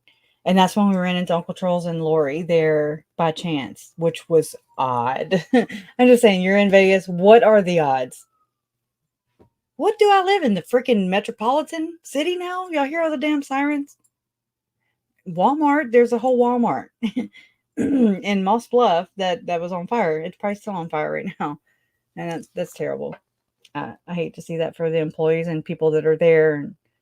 And anyways, I hope they're okay. Fires suck. And Sit and Spin says they're too far gone to admit what they've done. If they admitted now, after all, their talk of demons and darkness, they would lose whatever pride they have left. I don't know if they'll ever lose it. I think that they will always think that they got the, like it's a conspiracy, I mean, because, okay, whenever Ray Hermosillo, in the preliminary hearing, he had let out the fact that, Chad he was nervous, and he didn't want to he acted like he didn't know Lori. Okay. Remember this wife and the one you had in all the previous lives, the previous life wife. He acted like he didn't know her number, and he just thought that, I forget exactly what he said, but it was something to the tune of, I just thought that he looked at me like I was guilty or something. He looked at me, he's paranoid as all get out, as he should be. They tell on themselves too. And I notice it whenever I rewatch these things, when I go over things that I've gone over 100,000 times, maybe, I'm being sarcastic, but, or, whatever. I catch on to something. I'm like, wow. I think it was Melanie Gibb, because I put it playing in the room before I came back here last night for yesterday's live stream, because that's what we were supposed to be doing, reviewing the court. But we went on a rant about Janet Russin. So thank you, and I apologize for just going off last night. There's some things I'm just like, you're better than that, Crash. You're better, I know you're not the only person that doesn't finish. And that's the only thing I guess I am a quitter on. Because I'm just like, okay, I'll feel better. I don't like taking things unless I need them, Natalie said, I saw something about the Walmart. Didn't realize it was that bad. I don't know if it's that bad. I don't live right by it, but I don't know where the sirens are coming from tonight. One was an alarm. Now it's a siren that just passed, but it's not the first time it's happened on this live stream. I know I've had plenty of all kinds of things happen. Thunderstorms and lights going out and getting kicked out of my damn stream all the time. Everyone who believes that bad deeds are caused by the devil is giving these guys a free pass, a hand up to never taking responsibility. You are holding them up. I hope I'm holding them up. They don't get a free pass. They don't. I mean, I don't want to send them to eternal rest. I don't. I'm not Chad. I'm not Lori. Nor do I aspire to be ever. Ever. If Chad has any receipts for Lori killing Charles and any specific details about Joe Ryan, that would be interesting. I never thought of that. You're so smart. Right? Oh, just think about that for a minute. I mean, Audrey, she seems to know about Lori saying about people taking their last breaths and stuff. And I just chalked it off to, the kids or, whatever, whomever, who knows at this point. So, how they say like how they're so extra and everything. And I say extra, they're just, they go beyond. When Ruby Frankie was, being asked by the judge yesterday, he was reading, just making sure that she was hitting all the things, all the points. You're not on drugs. You understand. You're not mentally incapable. Did anybody put you up to this? And she's checking all the things off. And then she's like, she added stuff instead of just saying no or yes or whatever. She was like, no, and blah, blah, blah, blah, blah. I'm not good with all that remembering stuff, but yeah, she was just very extra. They got to get all the words in. I'm just like, okay, it's not out of character though. We expect that. Whereas it seems like, that's going to be interesting how that plays out too. The whole Jody and Ruby, I'm going to say relationship. I'm just going to say, allegedly. Awesome. I bet you anything Charles and Tylee were connecting the dots with Lori's murder aspirations. Oh yeah. Oh yeah. She was, she was an empath. I see that now. I see that after her death. I wasn't around her very much. Sometimes she wouldn't come. Sometimes she would. Sometimes I wouldn't be, go visit her. You know what I mean? And she's age between my kids. My son will be 24 on the 1st and my daughter will be 18 in 3 days. So yeah, I'll pull it up real quick. I will. Hold on just one second. I had to go look it up myself, and let me see. Who would have thunk that it would have been so difficult, right?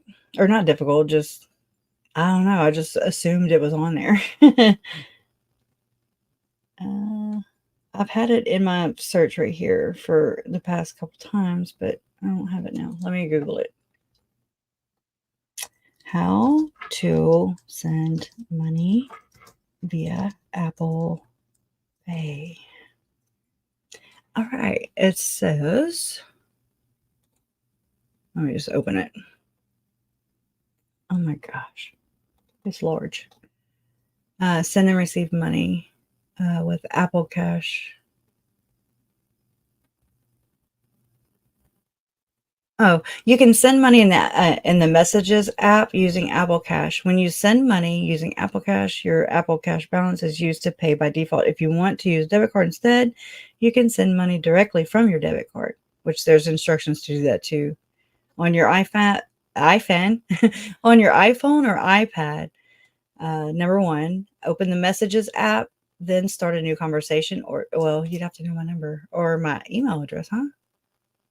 Or tap an existing one. Tap the plus icon. Tap Apple Cash. Hold on. I could probably share the screen with you. I'm sorry, y'all. Let's see. I'm going to hide this so I can share this. We can see the whole screen, right? If anybody wants to learn how to send using send and receive money with Apple Cash, all right.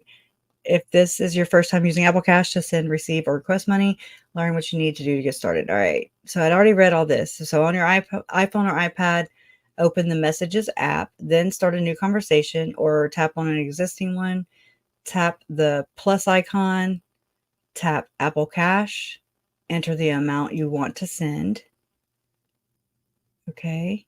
And then tap send, then tap the send button. Okay. So tap send, then tap the send button. That sounds redundant. To review or cancel the payment, double click the side button to pay. Confirm your payment with Face ID, Touch ID, or your passcode. If the person you sent money to has not accepted the money yet, you can cancel the payment. And then there's your Apple Watch, using a debit card. Send money using your Apple Cash card and your debit card. Change your payment. I don't want to read them all. If I just want to find out how you're doing it, and then hold on. Whoa. Edit, cancel, or pause. Okay. You can even use. I don't even want to say the name because she's been very sensitive lately. I'm just saying. I'm like, what? I didn't say nothing.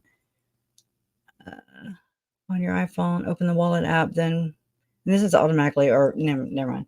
Well, okay. All right, I'm about to go back over there. So the one that I use, I'll have to go look at my Apple ID again. You need an address. I don't want to give that out over here. Can you email me maybe? Try that. If you email me, then we can converse that way. And that way I don't mind giving you my address that way. But if you will, I'm going to put my other email address.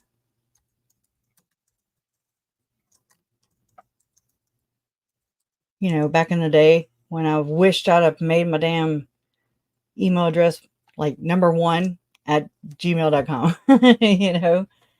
That's what I should have done. Oh, sorry. So trahan.crusha1@gmail.com. The Crusha0123 is, legit, it's kind of where all my things go, but this is the one I use with my Apple ID, whatever. I actually have 2 of them. I have 2 Apple IDs. It was so fun. It's still so fun. I'm like, wait, my iPad has all this stuff on it, and this one has this, but anyways, I'm just so difficult that it goes fair and square with the difficult research. Totes. Totally. They go hand in hand, and that's why it was the perfect channel name. But so everybody's doing good. I appreciate it, Fancy Nancy. Oh no, you've not been sensitive at all. I'm sensitive. Yesterday, and then I was just raging, and then at Janet Russin and just the ignorant things that were coming out of their mouths. It just was so triggering. And then, I started crying, and I'm like, oh Lord, And actually, I did. I was like, do I need to take this shit down? Because I'm not normally this harsh. He was like, no. And I was like, okay, well, I'll be waiting. I'll be waiting. Oh, that's good. I'm glad you're doing good, Sit and Spin. Oh, yeah. Happy birthday. Who had a birthday in KJ's live? Oh, my God. Willow. Something Willow. Stephanie Willow. Happy birthday to you. Happy birthday to you. You look like a monkey and smell like... No, I'm joking. Happy birthday. Happy birthday. That's something we used to say as kids, you know. You look like a monkey and smell like one too. Yeah. Happy birthday to your daughter. That's who it was too. Carrie Ann, I think. Y'all, my memory sucks, especially my short-term memory. It's not good. Has not been good since Lori and Chad. And you got some truly divine Korean skincare. God, I need some skincare. Y'all, that's why I've been messing up on the eyeliner. I got to do this now, you know, whenever I draw it on there. And so last night it was like this. I was like, look at my eyes. They're weird. I've been messing up because, you know, I didn't have the hoods. And it really does affect your vision and everything. I'm just like, where them hoods at? Man. Your oldest, Stephanie, and my oldest daughter. Yeah. Okay. Well, happy birthday to his daughter. Thank you for being here. And thank you for bringing her into the world. I hope she's just like you. I'm sure she is. Oh, you're welcome, Stephanie. We're glad you're here.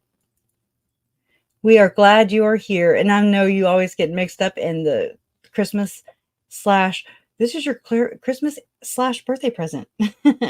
I hated that both my children were born December 23rd and January 1st. I was like, poor babies. Poor babies. So I always did bigger on one or the other. I didn't just say, here, this is for both. I would just do one or the other. It's hard to plan a birthday around this time of year too. Not too many people have the funds, you know, to go with the birthday party thing, and it's terrible. But we've always gotten by. My baby girl, y'all. Let me show y'all a picture. Let's see. Let me pull one up first. And my dad sent me some videos, 2 little videos of my baby brother. He's 4. I have a 4-year-old brother. Okay. It's so weird. Ashlyn K. Let's see. Oh, well, there she is on with Larry addressing everybody. Hold on, let me switch. Okay. Oh, I need to go here and push me behind here. And let me switch the screen. I appreciate it, Nancy. I'm sorry I didn't finish that. No, it's just a different way to send money. So it's like, I just am confused till I actually do it myself. Oh, here's her and JJ. Back in the day. It's a blurry picture. I need to run it through the app. Look, JJ was long ass diaper. Yeah, that was in Hawaii. Shy babies. Yeah. He was a little muscular dude, you know. There she is. She found we were going to get on the parade route for Mardi Gras, and she found a $10 bill, you know, like on the sidewalk. I was like, oh, you go, girl. You go, girl. She's so big. Let's see. There's both my babies. That's Zach and Ashlyn. Yeah. My babies. Oh, Lord. That's horrible. Yeah, that was us being reunited after 6 years. It makes me want to cry right now. Right. Missing my arm, I'll tell you that. Ranger, oh, tell him. Oh, y'all. I got it. Oh, my goodness. That's the best feeling ever. Okay, I don't know why it's doing all this. Anyways, I think there's Uncle Bobby and Zach and me and Ashlyn and Mom. Anyways, let's see. Right here. Hey, Tram. Yeah, that 3 consecutive life sentences. I think a lot of people in the courtroom were expecting that from the judge to give that sentence to Lori Vallow Daybell.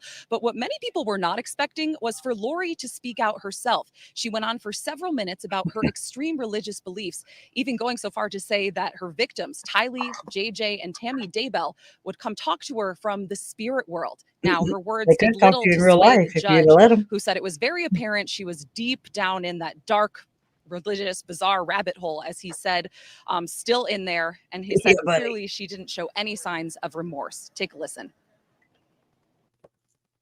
The first time JJ visited me Y'all, after he passed away. I've been trying to find, and if y'all know where any are, if y'all have any, please let me know and email maybe, and if that's okay, if you would share them with me.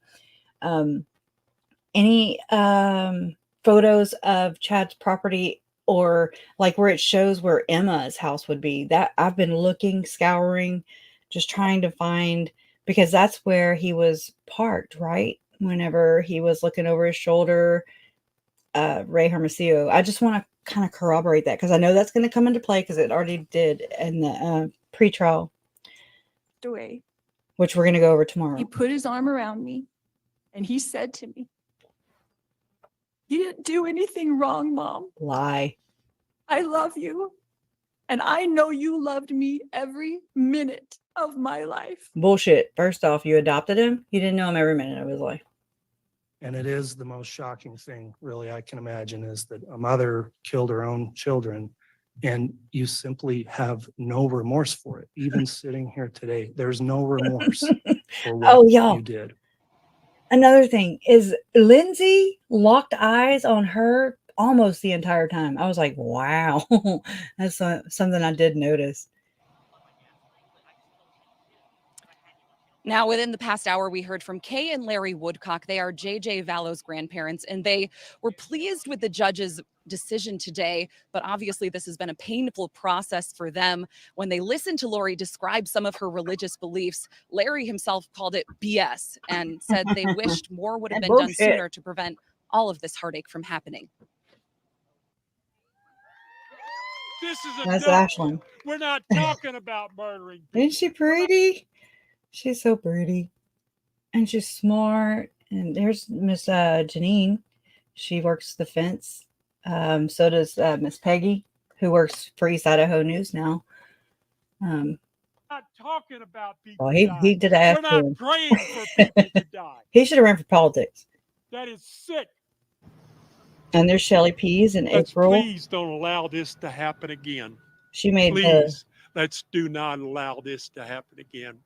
She made all the, well, me and Mom, she made us some Love Always Wins. She not crocheted, but knitted. Wait, I don't know the word, embroidered or something. Some, I guess it's like a handkerchief. So, and we brought them to court. We bring them to court with us every time. It's for us to cry in or blow our nose or whatever. But that was very sweet. And they said, "Love always wins." And I was just like, oh, wow. Pray for the ones that need help. Offer help to them. That's what KJ was saying this morning. Or, yeah.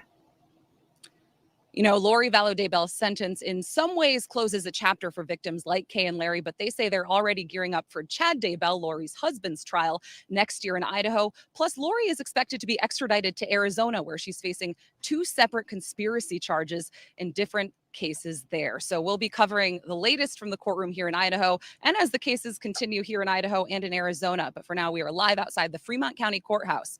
Erica Stapleton, 12 News. All right. Well, anyways. Uh-oh. How do I get out? Come on. Let me out. All right. Oh. Uh-oh. Oh, here we go. Let's see. Okay. It wouldn't let me click anything else in there. I'm like, oh, here we go again. I know. She's grown up. I know. So just in that little bit of time, right? she's so, thank you. Thank you. Oh, she's beautiful. And she's just as beautiful on the inside as she is on the outside. Really. You know, you fall in love with your kids the moment you see them. And they do grow up so fast. I used to hate when, you know, older my elders or whatever would say things that, don't rush it. Don't, it goes by so fast. I was like, whatever, old man. And then here I am. And I'm like, oh my God, where did where did it go? Where did it go?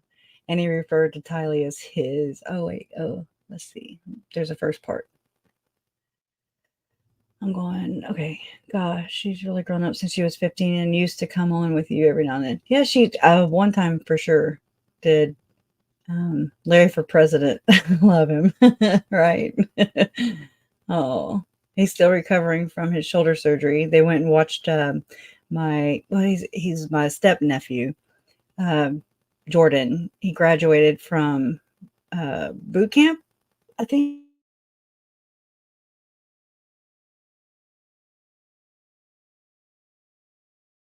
Oh, the internet is falling. Okay. Well, anyways, what do you make of Summer Shiflett? I don't like I think she gets a lot of grace now because of her court recording that came out in the trial. And I understand that part. If you separate the two, if you separate and just look at it as a sister to her sister. Yeah. I mean, come on. But she sure did talk a lot of shit about my uncle and about here. Why don't I'll kill him for you, and talking about that weird dude, not Hector, Edgar wouldn't have missed, saying things like that. I don't think so. Now, and I met her at the trial and, right. TC, did she ever meet Tammy in real life? Who? Lori? Or Summer? Mm-mm. No. But I'm telling you, they're eternal, whatever, sisters, whatever she said. Because, yeah, I don't remember now. And she probably just played it, right? I don't know, Donna. I don't know. I don't know if I have no idea. Probably. But yeah, eternal sister, she says that because I think they were anointed in the temple. And I want to ask my mom. I'm pretty sure that Lori and Charles were sealed in the temple. Chad and Tammy were for sure sealed in the temple March 9th, 1990 in the Manti Temple. Why do I have that stuck in my head? I don't know. It's just one of those things. But yeah, they went through the temple, and I need to make sure and find out from Mom, see if she knows if Uncle Charles. I just want to make sure. I just want to confirm. But I want to see if JJ was sealed to them, and Jen might know that actually. I remember her. She looked that up right away, and I don't remember. I might be able to go through our messages too.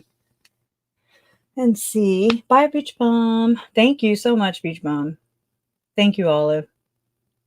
Charles seemed like such an amazing, good-hearted human being. I feel sad for Kay. Didn't really even get a chance to mourn the loss of her brother, having to pick up his fight for the safety of the kids. Yeah, we didn't get to mourn at all.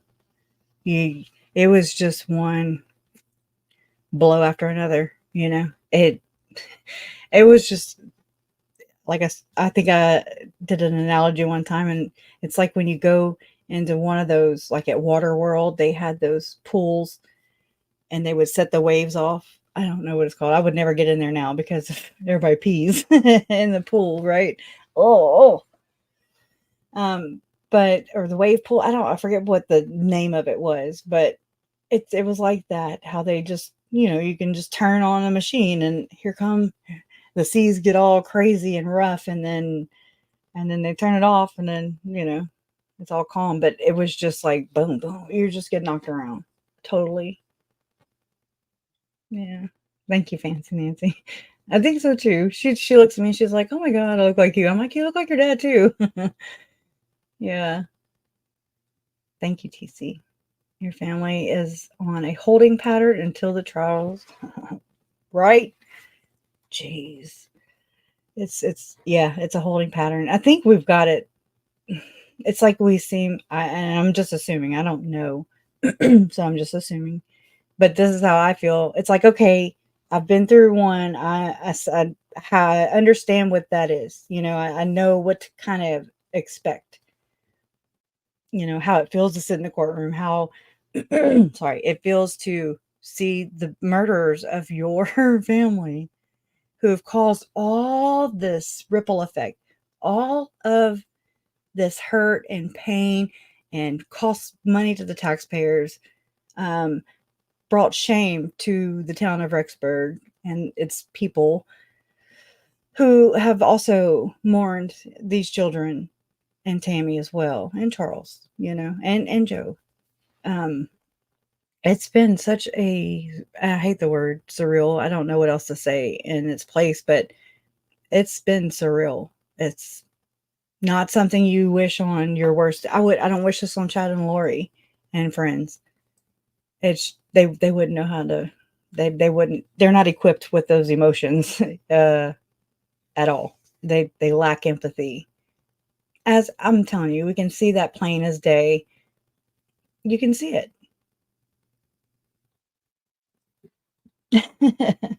Lori, the death penalty. Oh, okay. Thank you. Oh my God. Let me mute myself.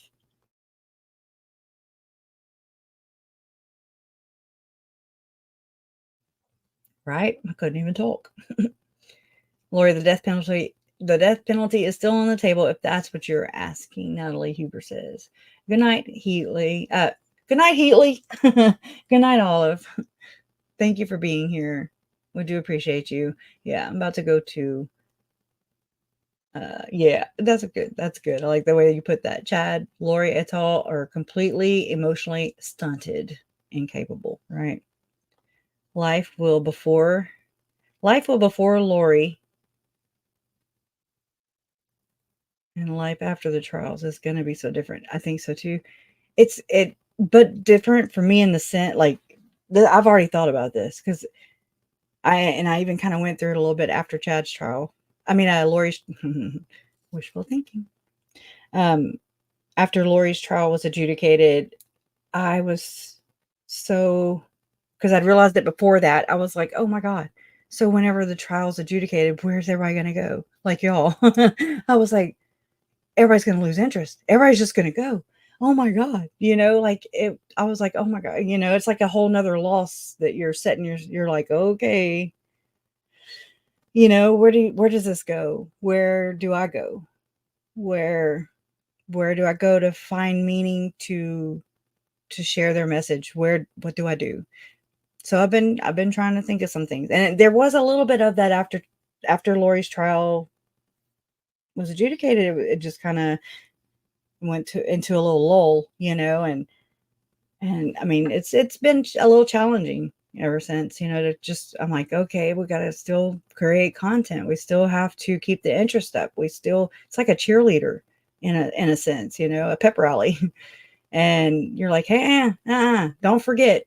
I know this and this and this has, caught your attention. And it's kind of like what I was saying earlier about Tim Ballard, and how the things that came out in the prior documents, we've kind of let them go to the wayside and kind of forgot about them a little bit. They're way buried back deep. And so it's like, they're buried deep, and you kind of forget about that, kind of like summer, the whole summer thing. Yeah, that audio came out and everybody was like, oh, poor thing. And I was like, bullshit. Bullshit. Don't forget. And I won't let you. Bullshit. A bullshit. A bullshit. A bullshit. Oh, I hit it again on accident. That's cute.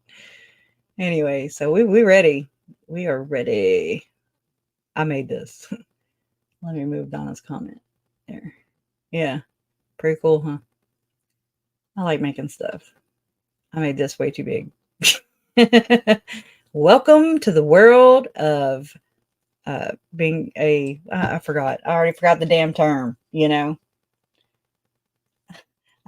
designer, a decorator. I have no idea. I call it, there's these two. And I actually worked on the letters that came with that he had, that Brooke had, I think his name, yeah, Brooke had pinned or whatever, left them for his family because it's so hard to see. I didn't upload them, but I do have them. I think, oh, actually, I think they have a hearing tomorrow. Anybody know what time? We could maybe just stream that. We won't do anything else. We'll just stream it maybe. I don't know. Depending on what time it is. And it's in Arizona. And then here's this one. Ugh. And look, you see his mouth moving? Just saying. I got to figure out how to make it where I can do an overlay, where I can still play video and share my screen. Yeah. I made this one. I tried cleaning it up as much as I can, as best as I can. I can't wait for this hooker. Right? I've shared these with y'all before. I mean, look at him. He's evil. He looks like his dad right there. There was, okay, so when we go over the some of the trial stuff, the preliminary hearing of Chad from August of 2020, there, and I kind of already pre-watched part 4. Part 4, because I want to kind of have some visuals ahead of time so that we can kind of tie things together. I'm sorry. Girl problems. So I just kind of pre-watched it, and there was this one part where John Pryor is like looking at, I want to say, I don't know who it is testifying, but he's like looking over that way, and then Chad's looking, Chad's right here, and he's looking, and so I'm like, look, Chad looks just like his daddy. They do. They were making the same face. So yeah, I can't wait for y'all to see this asshole, right? But anyways, I appreciate you guys for being here. Now let me know what y'all think. Let's carry on the conversation down below, because that's where it's always at. And I appreciate you guys for being here. We need to have a gathering on April 1st at the courthouse. It's a date. Which one? Never mind, Chad. Oh, okay. TC. I'm there. I'm there for it. Hopefully we don't have to be in 2 places at once. Right. Yeah, the Thibodeau kidnapping case. Does anybody know? I'm sorry, I haven't looked at the comments to see. Krisha, do you know when we will be able to read the text evidence they have on all the cult members? I don't know. I asked Jason about this, like he's a law expert or something. But he was like, because I'm like, what if he does plead guilty? Okay, I want to hear some more. I want to hear something I haven't heard already. Okay. I want the whole thing to come out, and we can't say, well, they're probably just saving it for Chad's trial. I want to know. And so if they don't, or even if they do, you still get to look and see the evidence. You just can't talk about it, yada, yada, yada. But I don't know about the FOIA. You know how they are with their information. They don't allow any FOIA request or Freedom of Information Act, or like in Utah's the GRAMA Act or whatever. And, they don't just let that out until it's adjudicated. So here we are. We've been waiting. And it's just like, what are you going to let out? I mean, they have all these things, some body cam, some not, kind of take note of that when we go over the preliminary hearing for Chad Daybell. Like tomorrow, we're going to continue our series on that, but kind of make note of the things that, do come to light, just be like, okay, so they do have a body cam for that, or this officer does, but, Ray Hermosillo didn't. And, just that way we can kind of keep a tally of it, because I want to know too. And then they didn't even show it. You had to be in the damn courtroom. So, I mean, it's like, I'm grateful. I just don't think this should be an issue. It shouldn't. It should be a non-issue of us being able to see in the courtroom. I don't know why it's so like they just want to control it. But I understand wanting to control it. I deal with that on my own. With information, with my family, it's my family, and there's all the channel creators. That's the other side of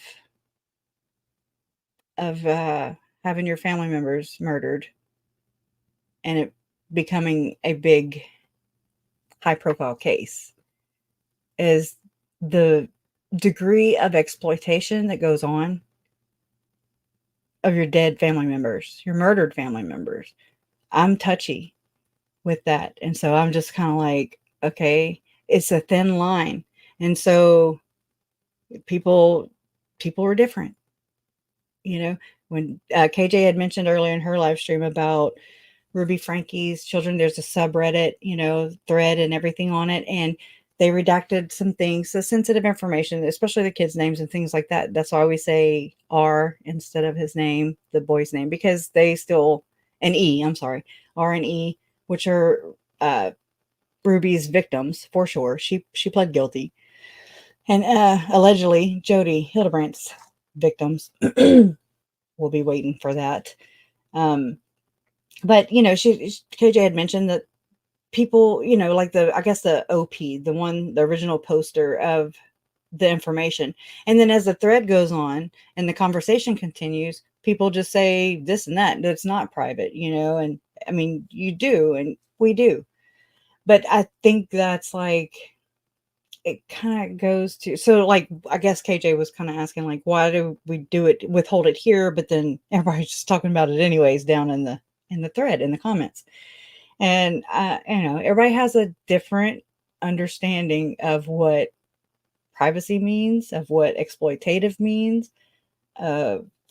Maybe they're not thinking. And I mean, I can be right there too, insensitive, not on purpose, but just ignorantly talking. And because these things weren't ever a thing for me before this. Yeah. I mean, like Jen had to bring it to my attention about scheduling. You try not to overschedule. Like I can't keep up with the big channels. I'm just like, whatever. It's just this what it is.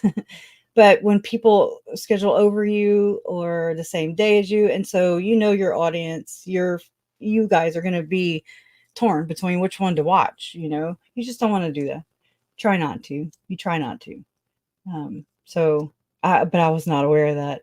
I was just like, okay, well, it's just a miracle if I freaking schedule on time, but it just depends. And so, yeah, you get really protective. I got really protective over information, and I still can be. There's a thin line where you just don't go there. Or I got, y'all know, I got really beside myself with people it's hard. It's so hard because I go through it myself. I'm like, I'm not trying to brand my family. I'm just trying to share my experience. And I learned so much from y'all. I get so much from you guys.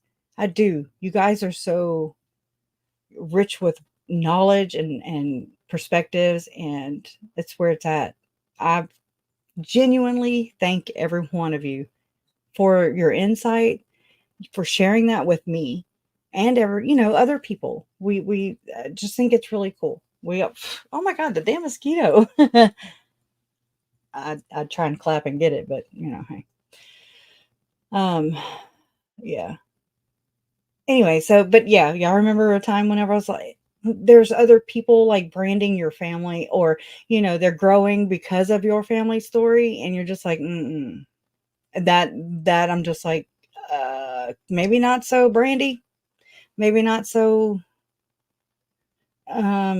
capitalizing on thing. I don't know. It's again, and I fought with myself. I still fight with myself over, I forget what it was. Somebody had left a comment. It's hard to read these kind of comments, but whatever. Everybody has their own perspective, and how people can think that it's okay for all these other people to capitalize on your family's pain, your family's pain, their death, your pain.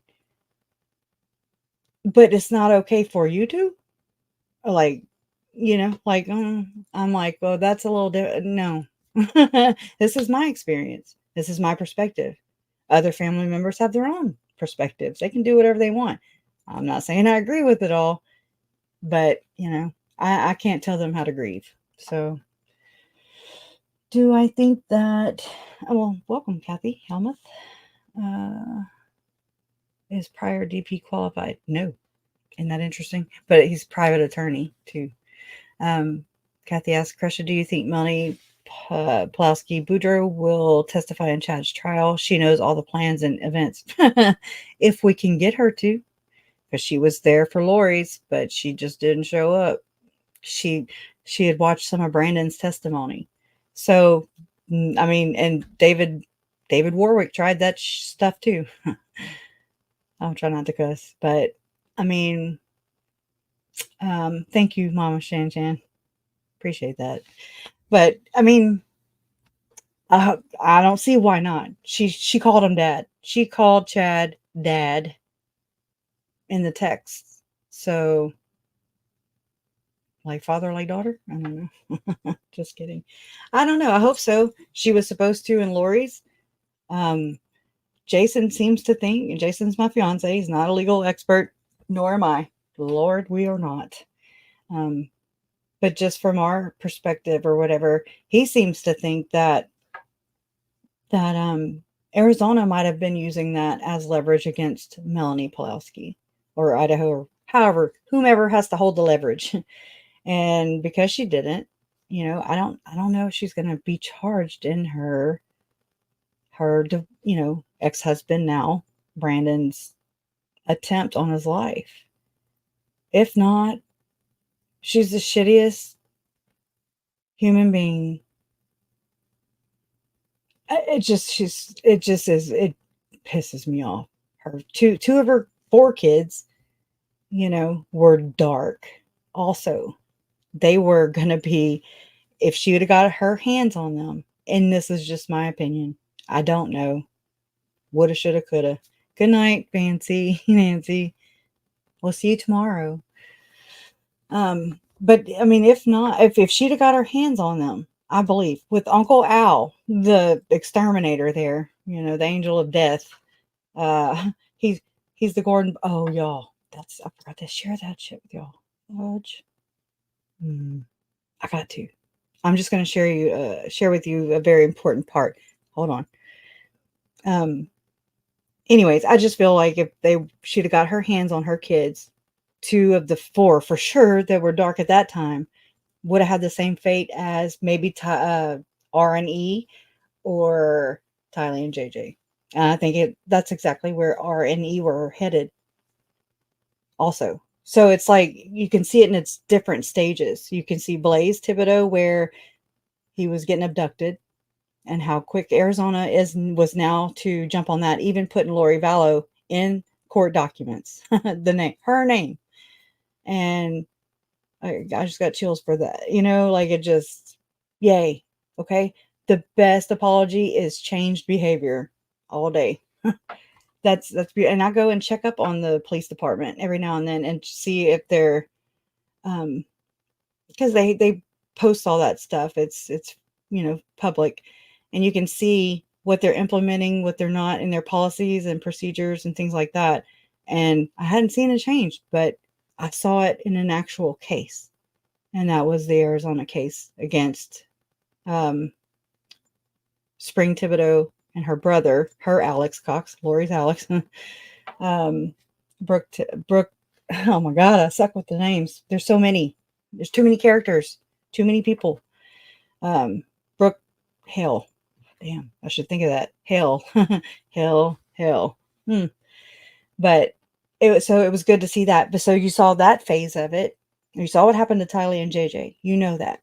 And then but here we are years later, and here's Blaze. And then here's Ruby's children, R&E. And then there's Melanie Pulaski's kids, who could have been abducted, but thank God. those Utah police, boy, and they were a little more rougher with her. I enjoyed it. I was like, all right, I'm here for that. Kind of like whenever Arizona extradited Lori down to Arizona, and they put her against the wall, and I saw her in her orange, and I was like, I mean, not well, she wasn't in orange then, but the black and white still. She was in prison garb. She didn't have her uni ponytail. Looked like a damn dog. Anyways, so you just got to see it. You now see it in different phases of what's really going on in this doomsday belief cult, whatever the hell. It's, to me, I see it. I hope y'all see it too. There's way more than absolutely guilty. Those chicken schmitz. I like that. That's cute. Mama Shan Shan. Chicken schmitz. my Papa Trahan, he used to have a shirt that said Futtermucker. That was so shocking. They extradited her so quickly. I'm glad Arizona is finally stepping up to right this wrong. Amen. Yeah. Much deserved. My Uncle Charles deserves justice. He was a very chivalrous man. He really was. It was ladies first. It was, how you watch the movie Titanic. Here's an analogy that just came to me, but and it's like women and children only when the ship's going down. And then there's that one dude, I forget his name, and he just gets in one of the rowboats, the lifeboats with the women and children. And you're just like, what? That's Chad. I see Chad being like, just, here you go. Because he tried paying his way to get onto the boat. Chad wouldn't even do that, but you kind of get what I'm saying. We need yes, and I'm working on that. We need a public list of all those associated in this belief system. Amen. So what I'm doing is I'm trying to come up with this chart, but I need to know the points, at least the major points, where there's Tom Harrison, there's Chad and Lori, there's Julie Rowe. Julie Rowe gets she gets thrown under the bus a whole lot, and a whole lot of other people don't. And I mean, she's not even around, she's off, mainstream now. What I consider mainstream, because it's not just, focused on this one, what do you call it? Dynamic or whatever, people, demographic of people, she's mainstream to me. She's trying to appeal to other people, everybody. She's an equal opportunist. But just kind of come up with the doomsday belief, near-death experience, all the things, are they more prepper? Because I don't think it's all prepper. I think preppers get a bad name. So do the near-death experience people. But again, here we are. I've learned somewhere. I forget where exactly. I think it was Mormonish podcast, but she was on with that new thing they're doing on Mormon Stories podcast, the weekly news thing, which is cool. It's just so much to keep up with. Okay. Micromanage. I can't do it. There's too many tabs open, but I want to say she had mentioned that Rebecca Biblioteca, I think that's her name. She had mentioned that they're coming out with a near-death experience, a movie. And so that's going to fuel the fire. So just be prepared for that. And then there's another movie coming out with Captain Moroni. It could be the same movie. I have no idea. So there's Captain Moroni coming out. Look for I just pictured Jason Mao. Like that guy at the freaking Capitol on January 6th. He was from Arizona. I was like, oh my God. When I saw that, I was like, he was dressed up like Captain Moroni, straight up. I thought that was interesting. Backing out. I didn't know if I had a quick oh yeah, we'll share that tomorrow. Anyways, yeah, it'll take me. I'll share it tomorrow. Ooh, we can share this real though on the way out. I got this from and I meant to say her name yesterday of what I shared. Hold on. Okay. I'm gonna share her name. It's on her TikTok video. But we're gonna leave on this. But justice for Tylee, Charles, Tammy, JJ, and Joe. As always, love always wins. You guys are proof of that. Thank you. And I'm going to share this and then we're going to go out. See you mañana. But she made this and it is hilarious. Oh, crap. Well, let me mess it up real quick. And this is her TikTok. Oh, it went away. Right? Oh, yeah, guy. Bye, guys. Thank you.